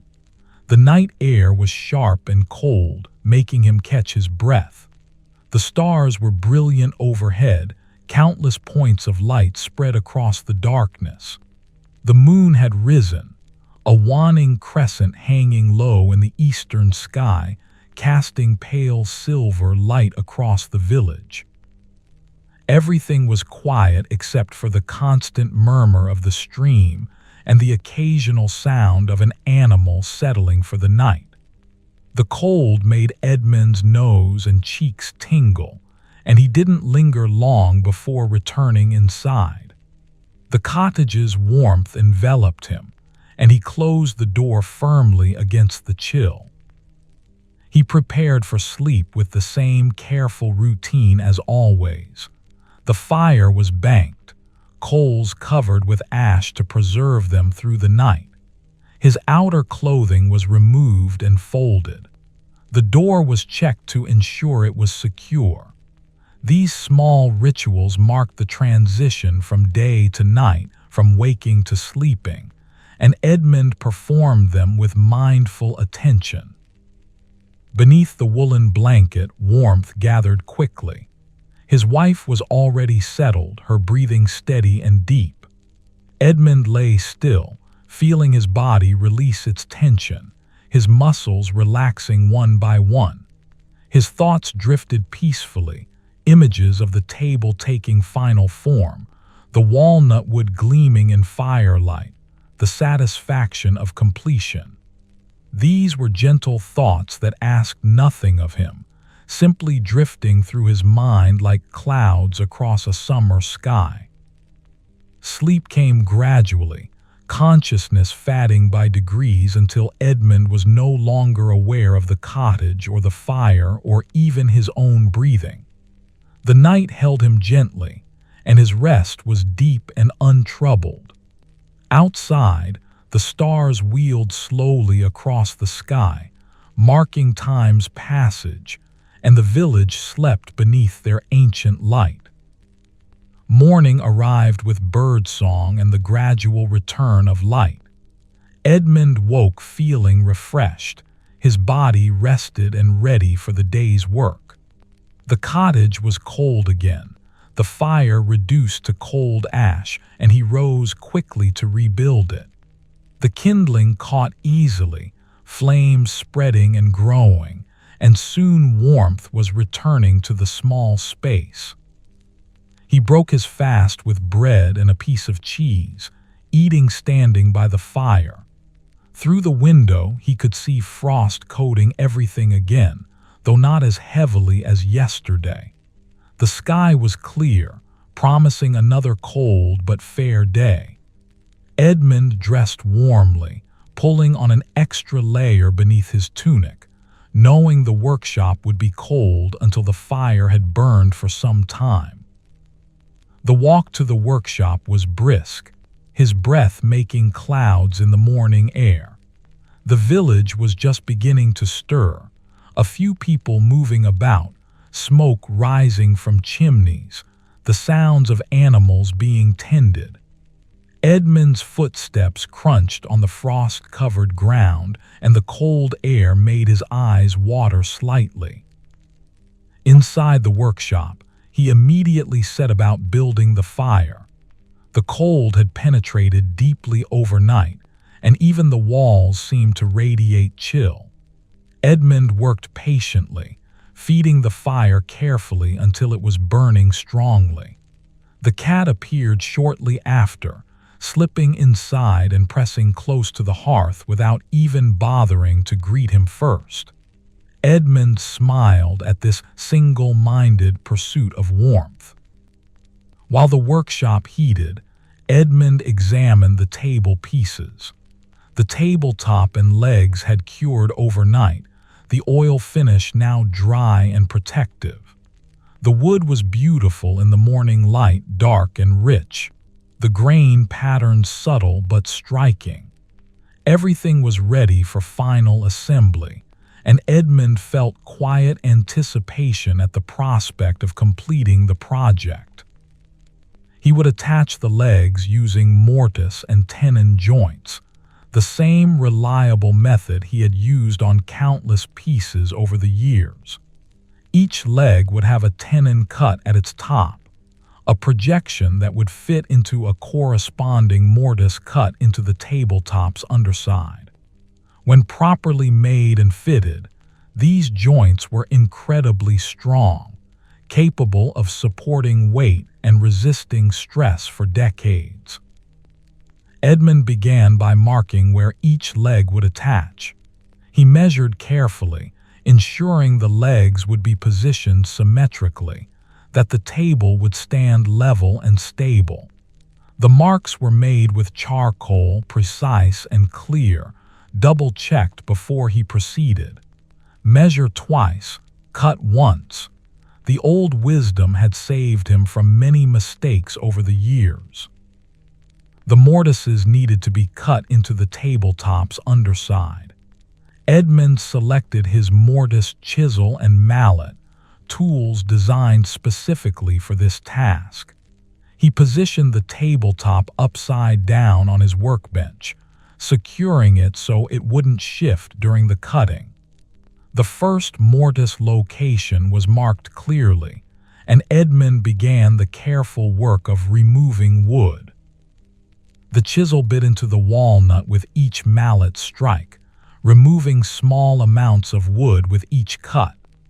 Edmund worked patiently, deepening the mortise gradually, checking frequently to ensure it remained square and true. The wood chips fell away, and the mortise grew deeper and more defined. This was work that required attention and care.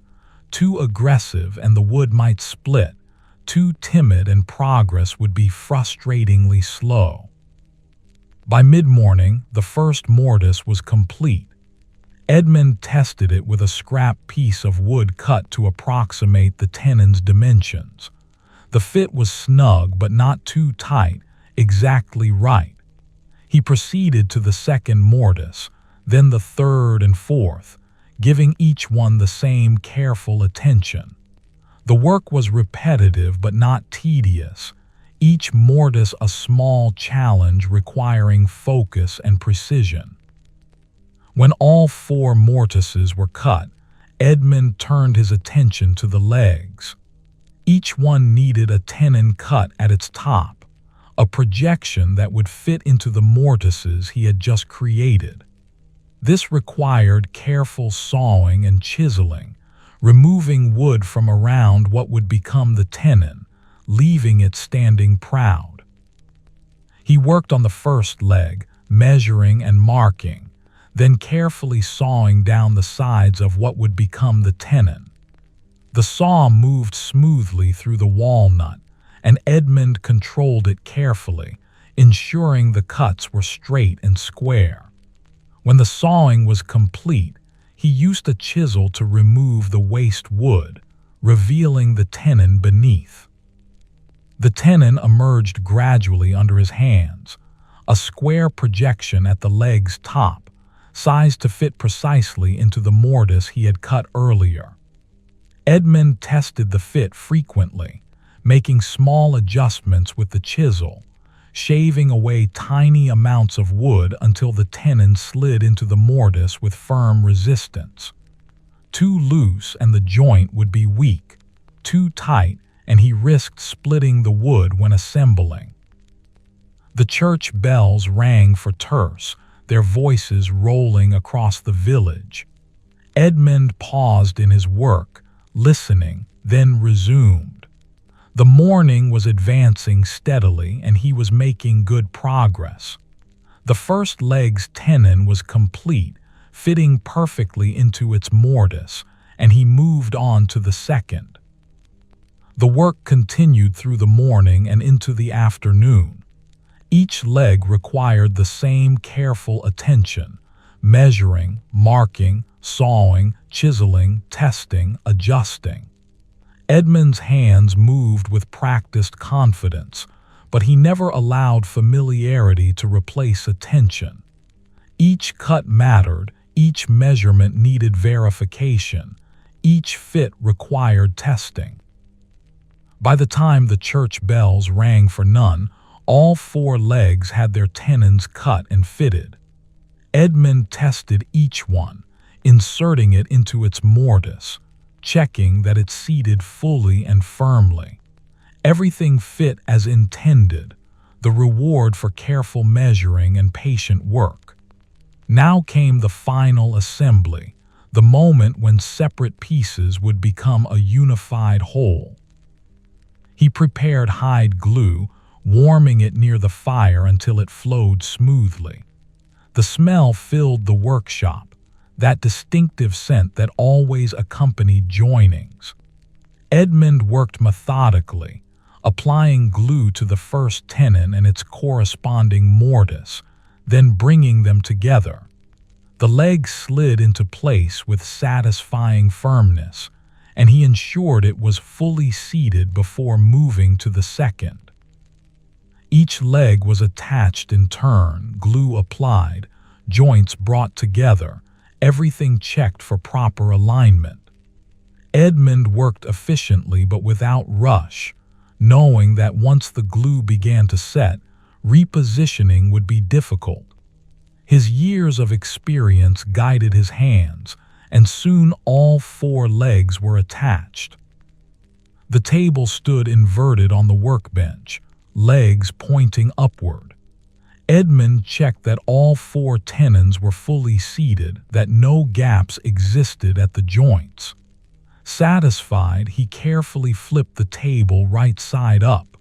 It was heavy, solid walnut throughout, and he lifted with his legs rather than his back, protecting his spine from strain. The table settled onto the workbench, and Edmund stepped back to look at it properly for the first time. 4 legs extended down from the dark surface, sturdy and elegant.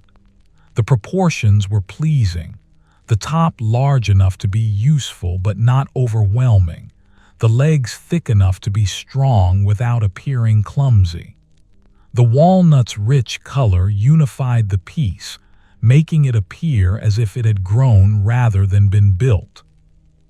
Edmund walked slowly around the table, examining it from every angle. The joints were tight and clean, barely visible. The surface was smooth and level, free of any warping or irregularity. The legs stood true and plumb, each one supporting its share of the weight evenly. It was good work, solid and honest, functional and beautiful in equal measure. He placed his work-roughened hands on the tabletop, feeling the wood's smoothness, its coolness, its solidity. This table would serve his household for the rest of his life and likely beyond. His children, if they came, would eat at it. His wife would work at it, preparing food, mending clothes, doing the countless small tasks that filled a day. And when he was gone, the table would remain, holding the memory of his hands in every joint and surface, though no one would think of him when they used it. This thought brought no sadness, only peace. The work itself was what mattered, the care taken, the skill applied, the transformation of raw wood into useful form. His name might be forgotten, but the table would serve and endure. That was enough. That was everything. Edmund cleaned his tools as the afternoon light began to fade. The workshop was filled with the scent of fresh-cut walnut and hide glue, and shavings littered the floor despite his attempts to keep things tidy. He swept carefully, gathering the waste, adding it to the kindling basket. The cat watched from its corner, occasionally yawning, completely unimpressed by the day's accomplishments. The table would need to remain in the workshop overnight while the glue cured fully. Tomorrow or the next day, Edmund would carry it to the cottage, where it would take its place near the hearth. But for now, it stood in the workshop's center, a dark presence that seemed to anchor the space, making everything else arrange itself around it. Edmund banked the fire and prepared to leave. The day's work had been deeply satisfying, the kind of day that made craft worthwhile, where vision and execution aligned perfectly, where the hands knew their work and the materials cooperated fully. He felt tired but content, ready for evening's rest and tomorrow's continuation. Stepping outside, he found the afternoon had turned cold again. The sun was low, casting long shadows across the village, and frost was already beginning to form where shadows lay deepest. Edmund pulled his cloak tighter and started toward the cottage. Behind him, the workshop held his completed work, chest and table both, tangible evidence of his skill and care.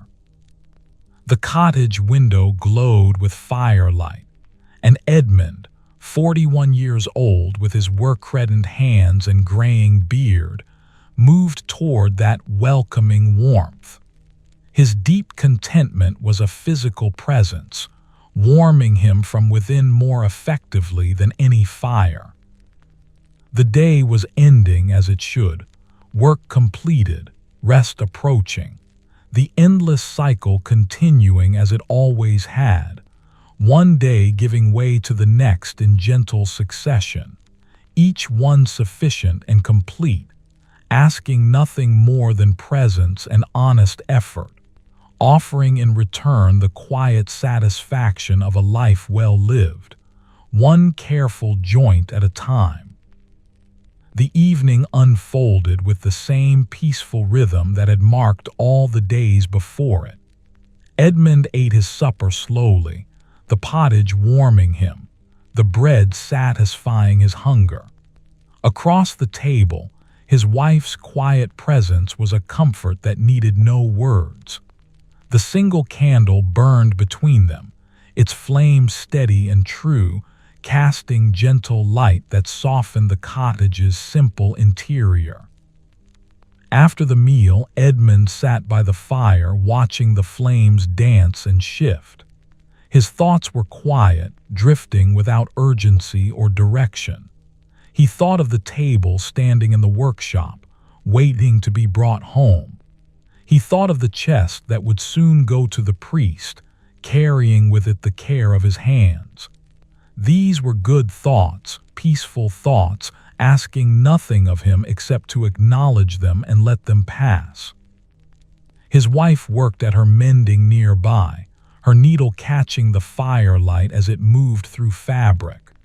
The quiet between them was the quiet of long companionship, comfortable and complete.